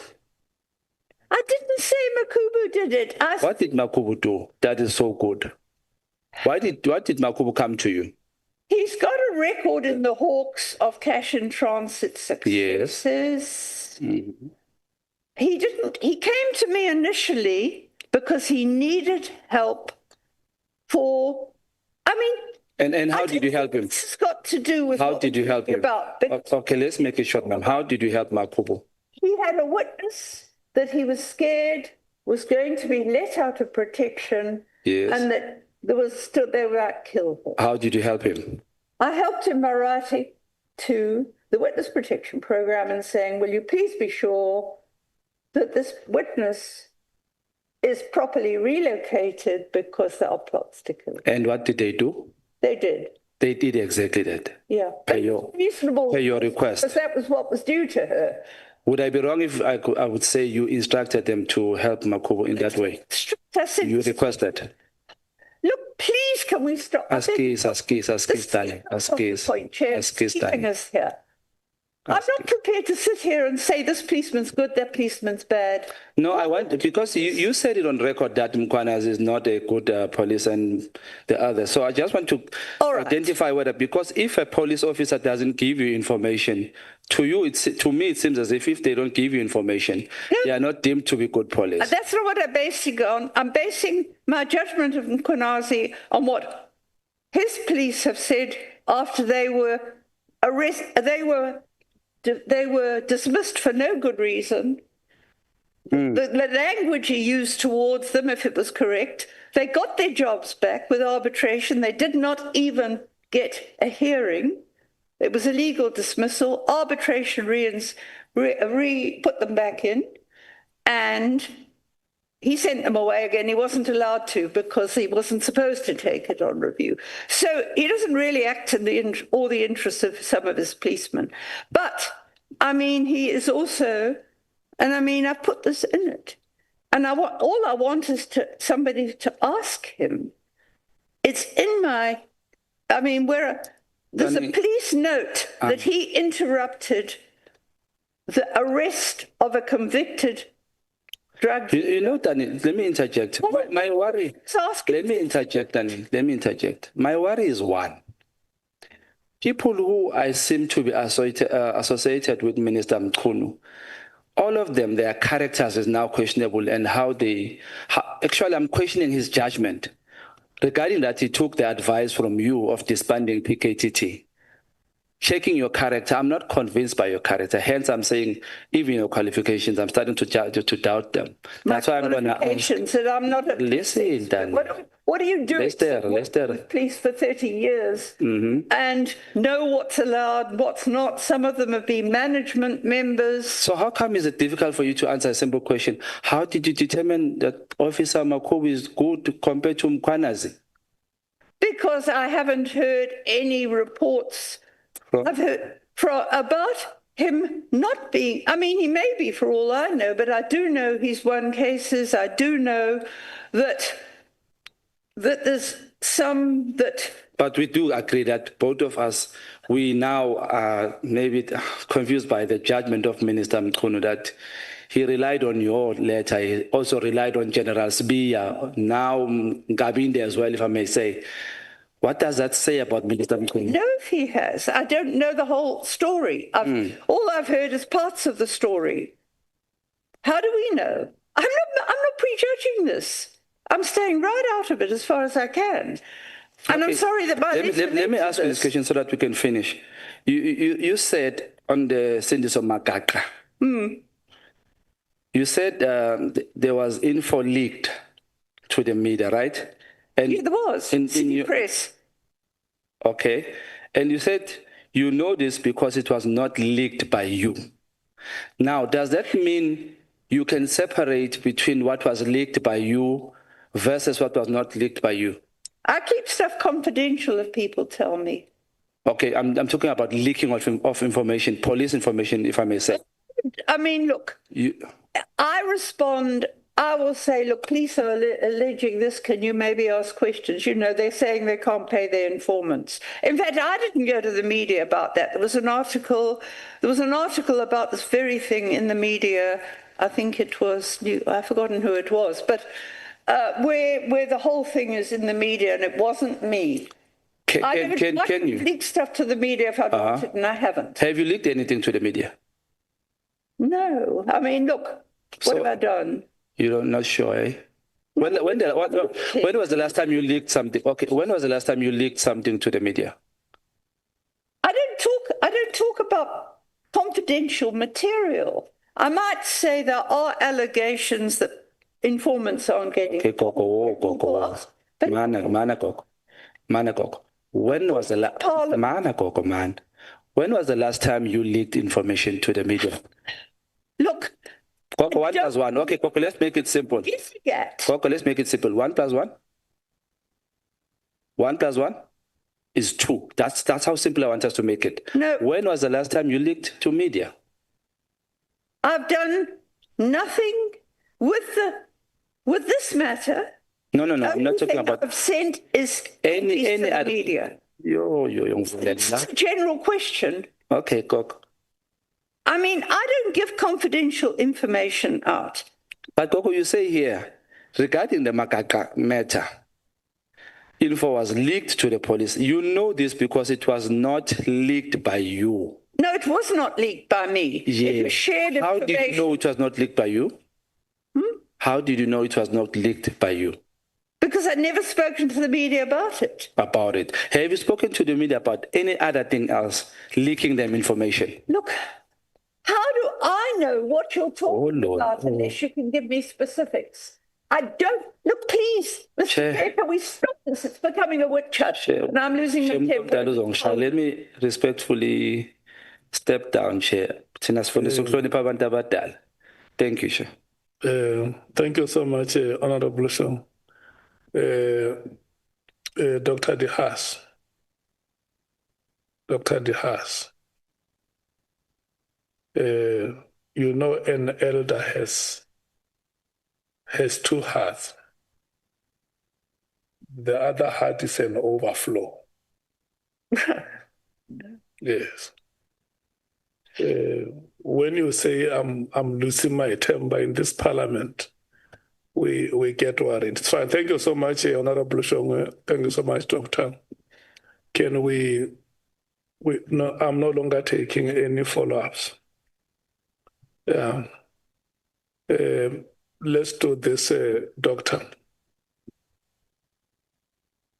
In the letter that you wrote on the 31st of October, on paragraph number 2, I see you use compulsive words there. What did I say? Sorry, paragraph 2. Was this my letter? Yeah. The one that I sent in October? Yeah. Okay, let me get back to it. In the first sentence, you are using the word instruct, that the minister must instruct. That I wrote. The National Commissioner, SAPS, to immediately disband the irregularly constituted, unnecessary, and wasteful political killing task team. And then in the second sentence, you say, the National Commissioner must immediately stop the deployment of General Khumalo, who heads crime intelligence services, to this task team, which he did not have the qualifications and experience to command in the first place. Do you know General Khumalo, Dr. De Haas? General Dumisani Khumalo? I know he was operational response and not detectives. And to have, I mean, that was my argument. He's not a detective and he's basically running the team. And do you know how long he has been in the SAPS? He's been there since the 1990s, as I understand it. I'm not sure exactly when. It could be worked out, I suppose, in terms of his age and when he would have trained. So when it was the 1980s. Yeah, he was in the police. So when you say 1980s, do you want to mean early 80s or late 80s? I think he must have been trained in the first part of the 80s. Okay. I mean, hang on a sec, wait a minute. Where was he? Yeah, because he was in the KwaZulu police when it was formed, and that was 87. So he may have transferred there. As I said, I don't know where he did his training. I think he's in his 50s now, approximately. And do you know when he was appointed or promoted to the senior management position in the SAPS? I don't know. He was a brigadier before he was promoted to general. He was a brigadier when he first went to be a project manager. And he was about that time, I think he was promoted to general. But I don't know. When was it that he was promoted to the senior manager? It was around the time the task team was set up, which would have been around 2018. That was the time he became a brigadier. No, he became a general. He was a brigadier then. When did he become a brigadier? Was that not in Mkhwanazi's evidence? Because he spoke of Prof. No. I'm asking you questions. I'm not sure when he became a brigadier. I think he might have been around the time he went to crime intelligence. When was he appointed a brigadier, to the rank of a brigadier? I don't have the you don't know. No, but I think he was a brigadier. Look, it may be in the records I've got. He may have been referred to, and I don't know if Mkhwanazi referred to now you are unable now to tell us when General Khumalo was appointed a brigadier in the SAPS. Yes, but all I know is that he's never been reported to be a detective. Then what is Brigadier Khumalo's highest qualification? I don't know. I mean, and I think as we talk, everybody's going on about verifying my qualifications, but surely... No. I don't know what his qualifications are. We are asking about Brigadier Khumalo's highest qualification, not you. It's on record. That one was your matter between you and Skosan. Yeah. And then is Brigadier Khumalo the only official that you know who was working in the PKTT? Well, he was. I knew him as running the admin and the PKTT. Okay, yeah. The reporting line. It was initially him, and it was the local person was a brigadier in the Hawks. Reporting to Mkhwanazi to report. Yes, so in that PKTT, because it was a team, if you may estimate how many people might have been in that team, how many police officials might have been in the PKTT? Well, we have the figures that were announced at the launch of it in the media article. But we don't know the ranks of all of them, do we? And I mean, what I was told was that there was a specific brigadier in charge of them, or inspecting dockets. That's exactly when he left. That's exactly the question I'm asking. Yeah. If you may estimate how many officials could have been in the PKTT. Well, all I know is the number that was officially given by Clearly. Yeah. What did he say is the number? I think he said it was 120 something. 120. Including the ones secluded. You can just say over 100. Yeah, no, it's in that media article. In that number of over 100 officials, do you know of the qualifications and experience of any of them, except Kumar? I've heard about quite a few of them.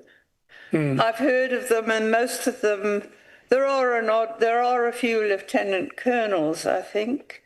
And these are the ones they say were not permanent. Yeah. And I've heard of most of them have been captains, sergeants.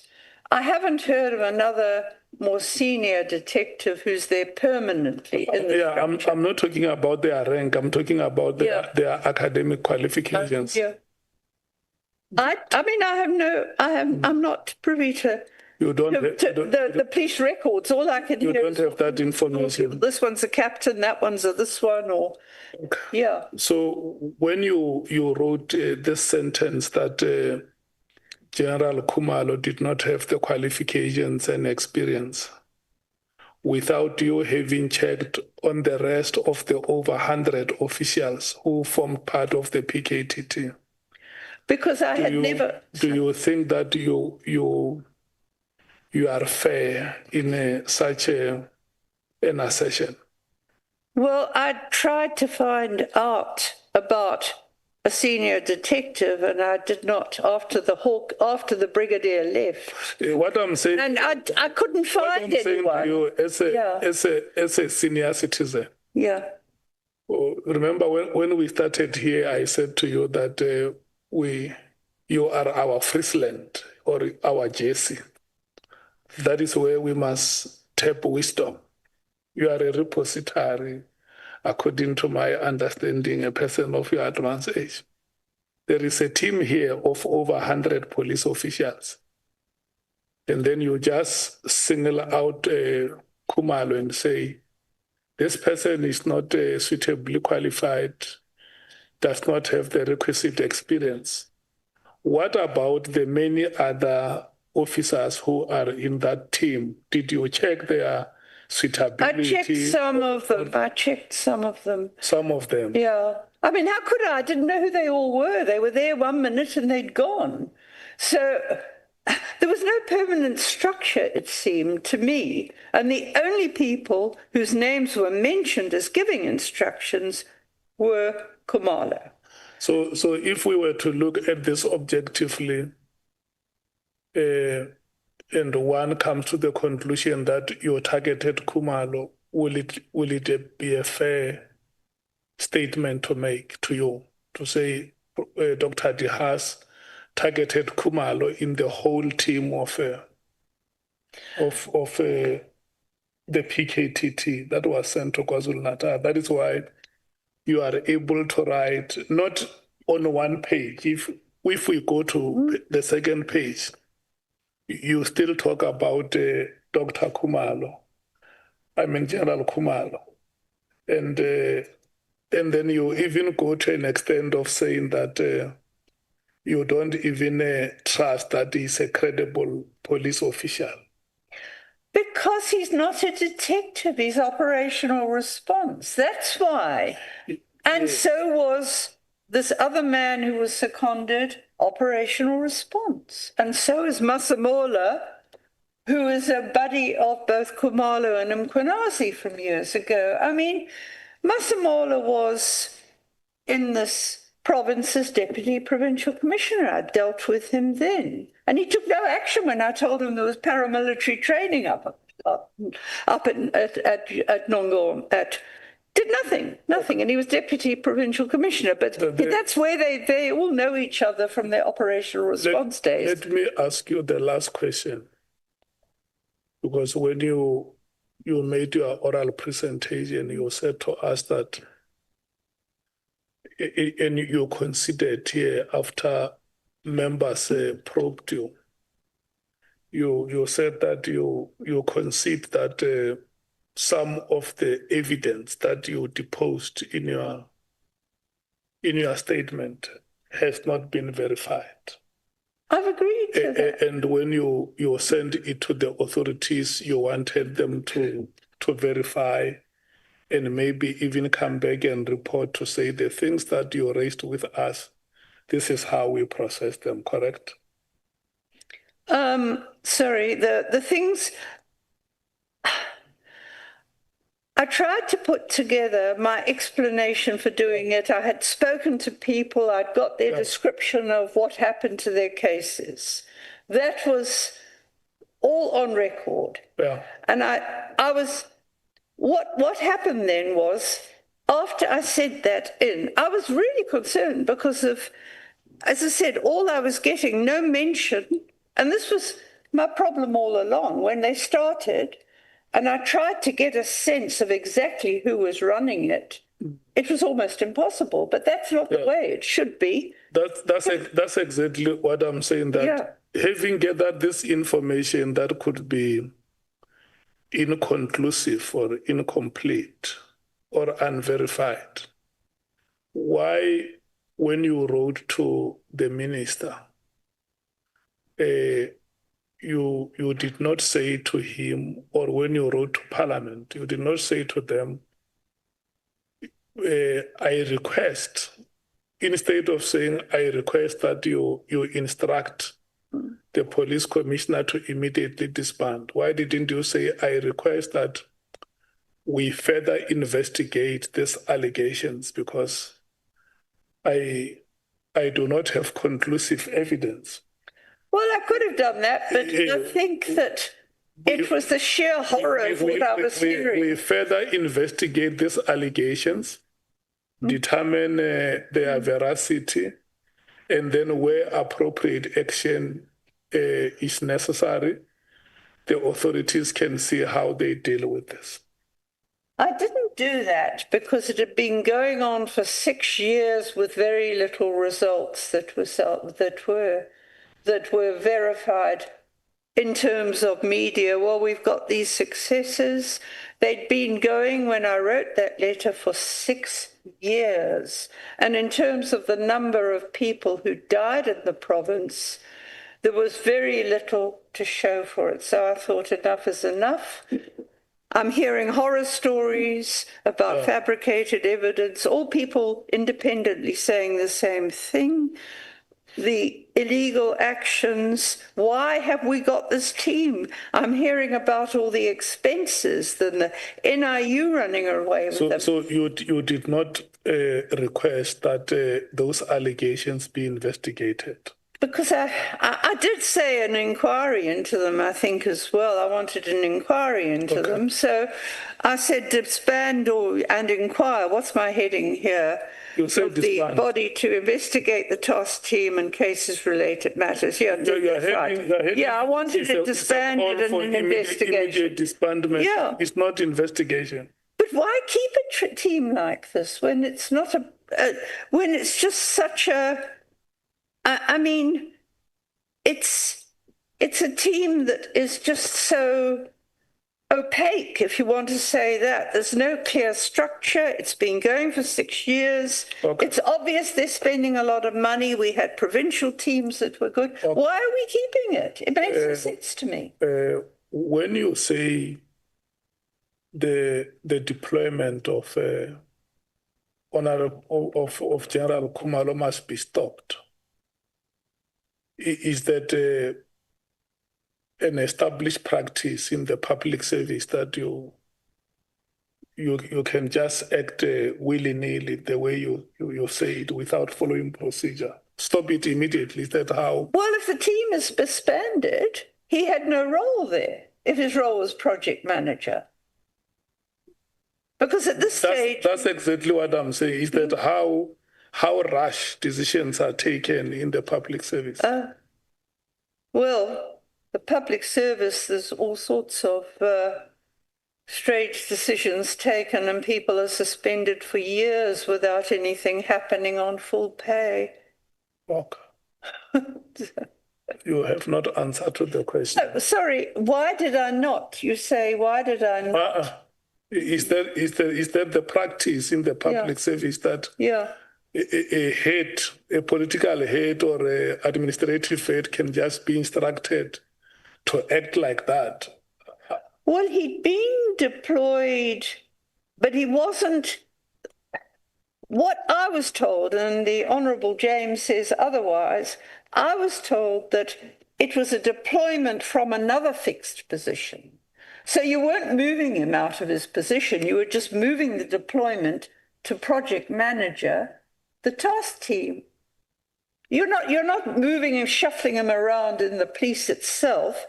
If the information I'd been given that he was still based in ORS was correct, you're just saying that he must move if the task team. If I'm asking you to disband. Dr. Haas has said that stop this deployment, and the minister must do it and go to a committee of parliament and say, the reason why General Khumalo was stopped was because I was instructed by Dr. Haas to do it. I'm asking you. Yeah. Listen, we are investigating. No. We are investigating interference. Yeah. Well, it was a request. Most of my requests ignored. You are using the word must. You are not requesting. Oh, I must. Yes, he must. Mm-hmm. Because if the task team was disbanded, then he should go anyway, shouldn't he? I don't know. Okay. More or less, anyway. I mean, the last is what Honourable Nhlanhla referred you to, that there is a principle that when you hear a story on one side, you must also verify it on the other. Audi alteram partem principle in law. Yeah, no, I understand that. So but... there are families that have lost their loved ones. Yes.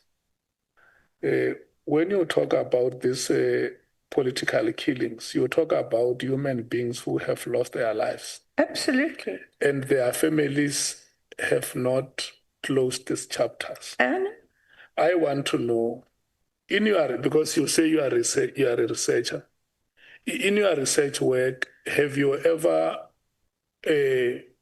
chosen some of these families as participants for observation? I'm in touch with them. I haven't. Look, let me just explain. It's not a formal research project. It's a human rights intervention. I deal with a lot of families who want closure. Yes, I want to know, did you check with any of those families to hear how they feel about the letter you were about to write? Well, the letter I was writing referred specifically to cases that I had. The PKTT is investigating cases that involve families that have lost their children. Well, and then you write a letter to say this task team must be disbanded without those families having got relief that is sought in law. But the detectives are still I want to check with you whether you were able to check with these families, how do they feel about the performance of the PKTT? Well, I've heard from them. One of the reasons that money was raised was for the Magaka family because they're fed up with sitting there for nothing happening with the political killings team taking over when there was a sign of hope initially. And that was why the money was raised to pay a lawyer to get the hitman to tell the story for the family, and the family were very grateful.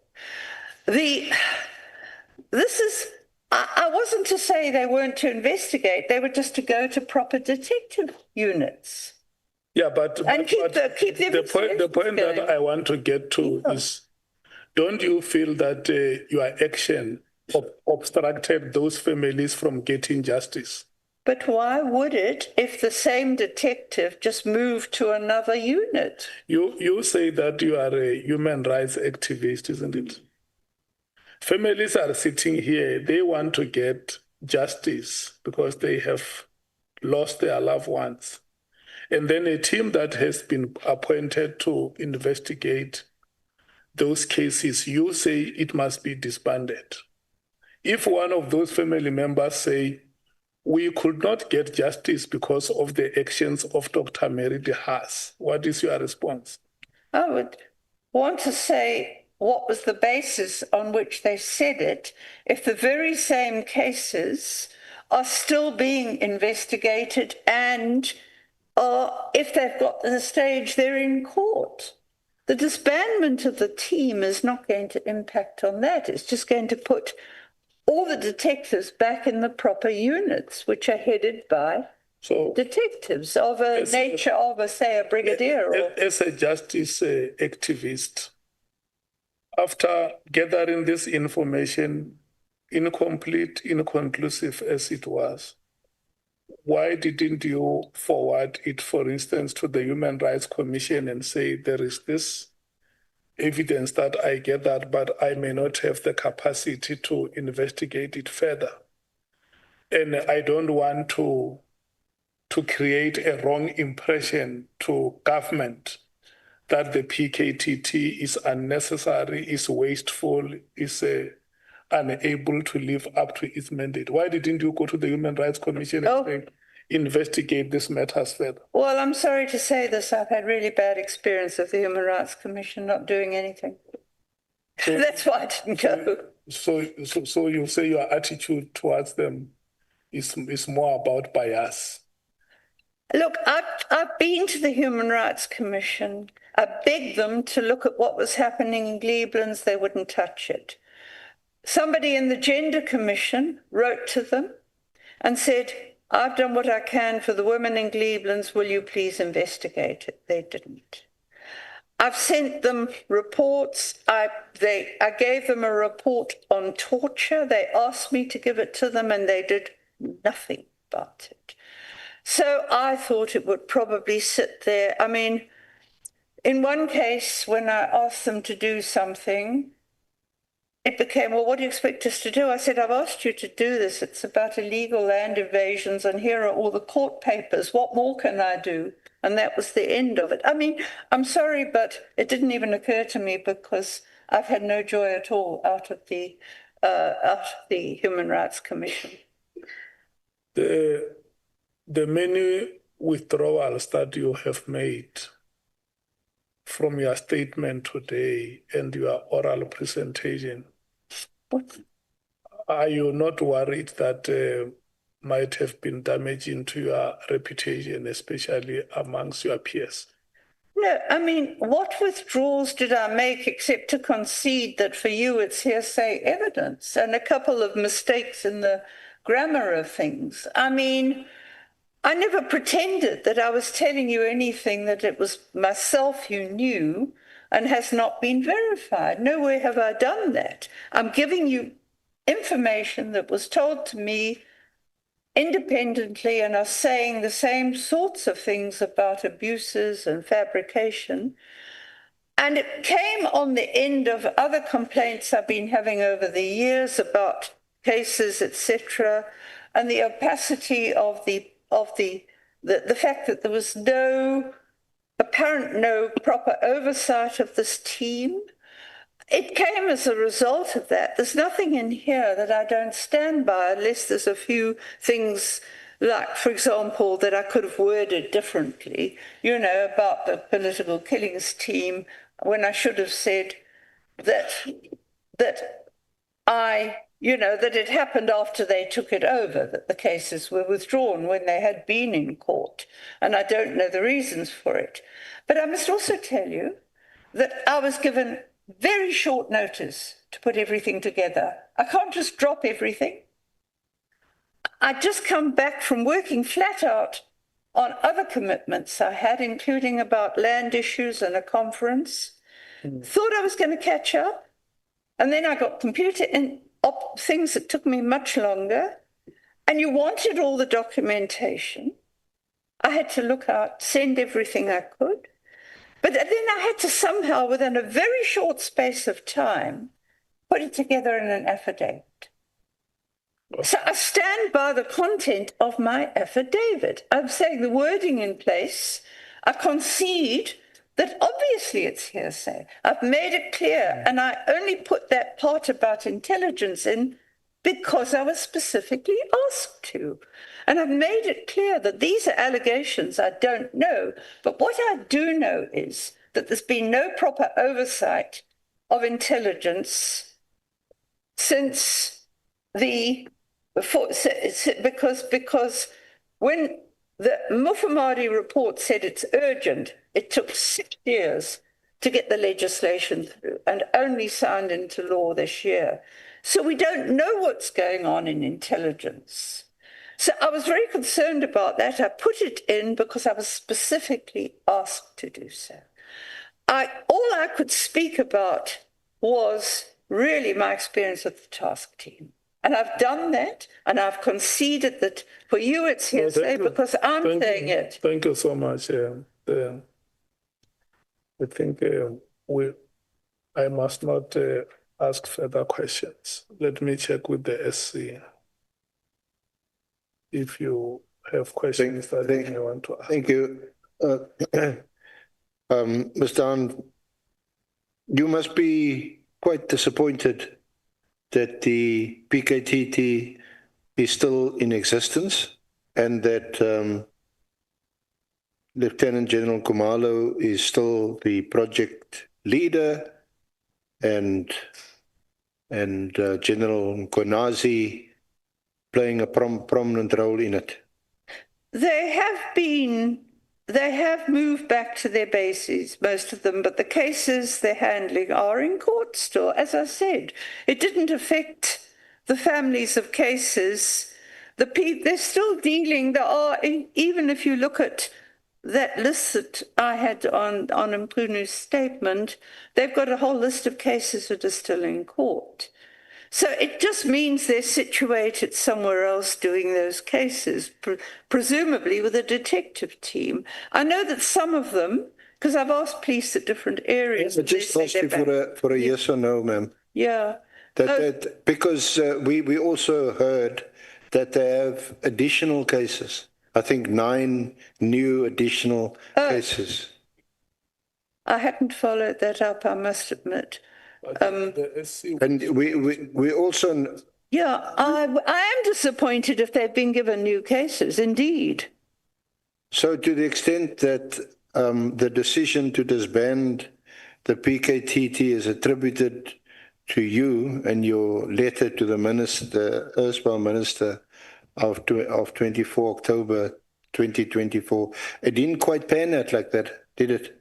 Sorry, I say it didn't quite work out like that, to the extent that the decision by Minister Mkhwanazi to disband the PKTT is somehow attributed to you, and the letter you wrote to him on the 24th of October didn't quite work out like that.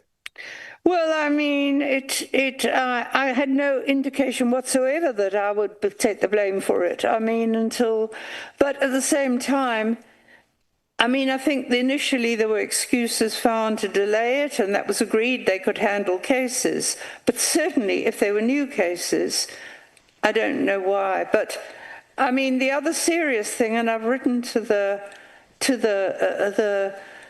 new minister about it, is that, and I think I put it in, I may have added it, that at the moment there are serious allegations that there's an attempt to move the current Deputy Provincial Commissioner for Detectives, to force him out, to put in charge another man who's operational response, in charge of detectives.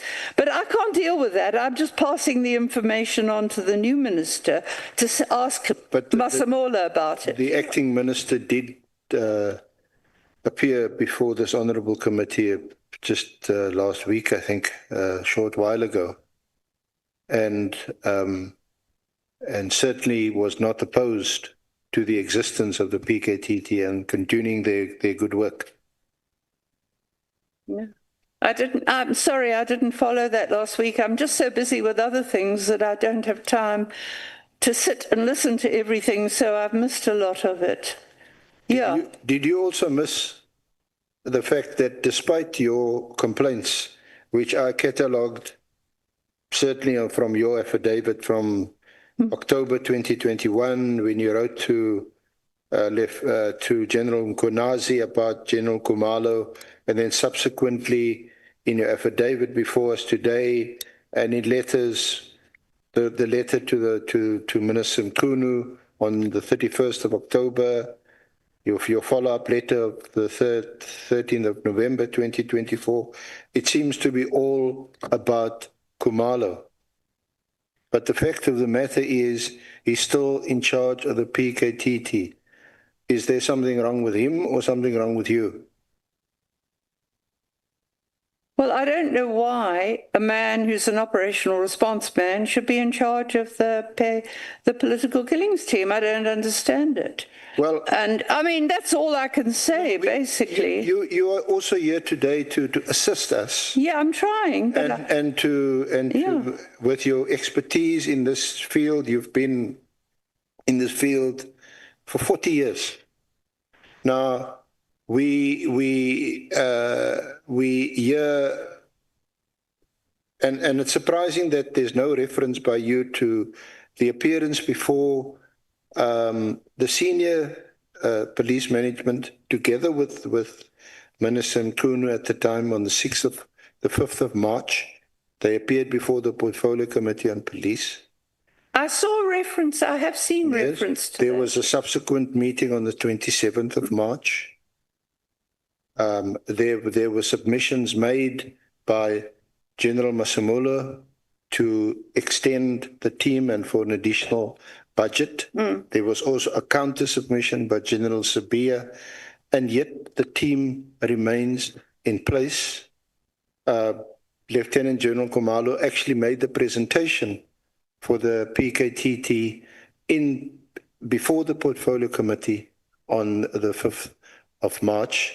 So clearly, our national commissioner doesn't have any problems with someone you say is an operational person and who's not a detective being the head of this team. It wasn't General Mkhwanazi, it was General Masemola. Yeah, but they're old working relationship. They're very close, the three of them. They went off and did rhino poaching duties together, and so they're old colleagues, and of course they'll support each other. That's the way it works. So why that's called teamwork? What's wrong with, is it something sinister about these three working together? Well, if they're doing detective work, I think it is. Yeah. Okay.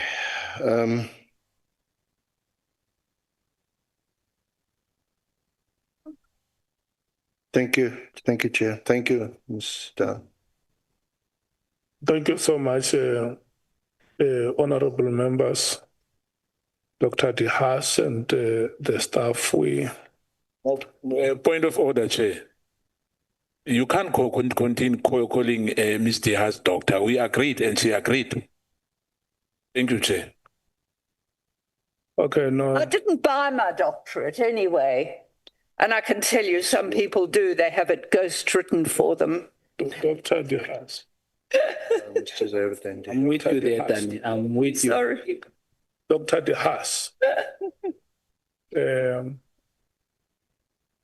The University of Rhodes has recognized you with an honorary Yes, you doctorate. can. Yes, I can confirm that. Okay. You can have a copy of the letter if you wish. In terms of practice, you are called a doctor when you are within the premises of the university that has conferred that doctorate to you. And when you come out of the premises, it's not compulsory to be addressed as a doctor. No. But it does not mean that you may not be addressed as a doctor. Yeah, but it's not compulsory. It's not like a person who has done a PhD. You better. So we want to thank you so much for the time that you spent with us today, especially a citizen of advanced age like yourself. The last session has been longer than normal because we went for about 4 hours without a break, but nevertheless, we want to thank you so much. Honorable members, we have approved a timetable last week, and then the legal team called me and requested that there should be some amendments. And then I agreed to them. I said, we will bring those amendments to the committee for ratification because they had to do work and schedule witnesses. So in terms of the schedule for this week, tomorrow, Mr. Cedric Nkabinde will come back. The proceedings are at Good Hope Chambers. And then the head of procurement at the SAPS, Lieutenant General Dimpane Fani, will be coming on Thursday. So there was also another proposal that General Musikidi must come on Friday. And the chief whip has informed me during break that he engaged with you. And then the general feeling amongst yourselves is that because the statement is only less than 10 pages, we will do Lieutenant General Msikidi and Lieutenant General Dimpane on Tuesday in Pretoria next week. And then the following day on Wednesday will be Mr. Nhlanhla, Wednesday and Thursday and probably Friday, depending on whether we are unable to finish on those days. Can I check if honorable members ratify this proposal? Honorable Nomvalo. No, Chair, on behalf of the MK Party, we just want to confirm that indeed the Chief Whip of the ANC engaged us during lunch, and we agreed to his proposal. We think that, but our proposition, Chair, was that we take witnesses for Friday back to Thursday. We combine them on Thursday, both of them, because their statements are not are not big. They are very small, so we can do them on one day. But if we do the other on Tuesday, we don't have a problem. For as long as we're not going to schedule for one day each witness with a very small testimony, we don't have a problem. So we agree, Chair. But also, we said that we would like to put it to you, Chair, or to request rather, that we must consider not closing with everybody. We must push at least to the first or second week of December. So we must persuade staff members to bear with us, because we don't want a situation where this committee dies, or its significance rather, dies a natural death because of unjustifiable delays and requests for extensions. So if we can push, because we did make an undertaking when we were starting here, that we are ready to even work on weekends. I can see that now people are making all sorts of excuses. But we are ready as the MK Party, and we are persuading members. And if there are arrangements that must be made for staff members, they must be made now. Arrangements of, I don't know, with HR. But that is a kind plea that we want to put to the committee. Thank you very much. Let me just understand the witnesses of Friday, because we are now left with 2 days. It will be, tomorrow is Wednesday. It will be Mr. Nkabinde tomorrow. And then Thursday is the head of procurement is General Fani. So General Msikidi was supposed to be coming on Friday. So in terms of the proposal is that because General Dimpane is coming next week, Tuesday, and their statements are smaller, like you say, both of them would be done on Tuesday next week before the appearance of Mr. Nhlanhla. So it means Friday, there is not going to be any activity in terms of the proposal that the Chief Whip is making. No, we don't have a problem, Chair. Okay. Any other comment? Agreed, we are coming to that. And the second matter, honorable members, I have requested Bonani that they must circulate those public submissions with yourselves. Because if we go to a meeting and they are presented one by one without you having gone through them, the meeting may take us the whole day. So for us to have a business-like meeting, it will be good that they circulate those submissions with yourselves. We will check your traveling times on Monday and then decide when to slot a meeting on that Monday before, so that we can deal with those public submissions and determine how they must be processed going forward.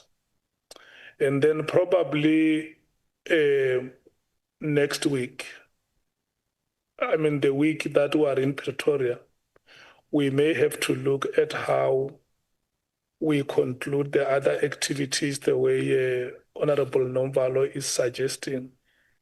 If we can work until the end of the first week or the second week of December, let's think about it and see which are the witnesses. I think the legal team will also advise on the possibility of consultations and other logistics that they may have to get into, so that we have some few witnesses in the first week or the first 2 weeks of December. Agreed? Yeah, SC. Chair, for tomorrow for Ngabinde, can I just request through you that the honourable members bring the original Ngabinde statement? Because this evening, while we were sitting here, we received what they now call a supplementary statement, which is not the same. It has been circulated to the member. It's a supplementary statement. And we also expect you tomorrow when we start, because I'm going to announce that we start at 11 o'clock. We also expect from you that you don't start afresh. You continue from where we left off. No. Remember that the part of the mistakes we agreed on it, that we don't recognize it. So tomorrow, when we resume, it's just a continuation. And then, so that we don't spend a lot of time on evidence. And SC, I'm not saying that you must half-bake your processes, but the general feeling amongst members now is that we are halfway in our process, and most of the information that appears before the committee is now a repetition. But that does not mean that when you lead evidence, you must just rush very quickly to conclude. But the members' request is that you must be mindful that having listened to key witnesses that appeared before us, except those others that may have to come, maybe Mr. Julius Mkhwanazi, General Dumisani, Kumalo, Brown Mkhwanazi, who else? Olo Sullivan. Those that have come before us already, it has been a merry-go-round. Just mind the pun when I say merry-go-round. Yeah, I think that is the plea that the members are making. So tomorrow when we start at 11, the expectation should be that somewhere around 13 hours or 1 hour when we come back from the break, we should conclude the evidence so that members can start asking questions. Does it make sense, SC? Do you agree with that? Okay. Thank you so much. Honorable members, I want to thank you so much. Tomorrow, we are starting at Honorable Skosana. Okay. Chair, just a quick question. Can you ask Tani, does she know Honorable Julius Malema? Because I see he's not here today. No. Hey. You missed the CIC. No, Matthijs, don't respond. I want to close the meeting. Just if there is anything that you should say is, if there is anything that you should say is say, Chair, when are you closing the meeting? Honorable members, the meeting is adjourned. Tomorrow, 11 o'clock, Good Hope Chambers. Thank you so much. Yeah.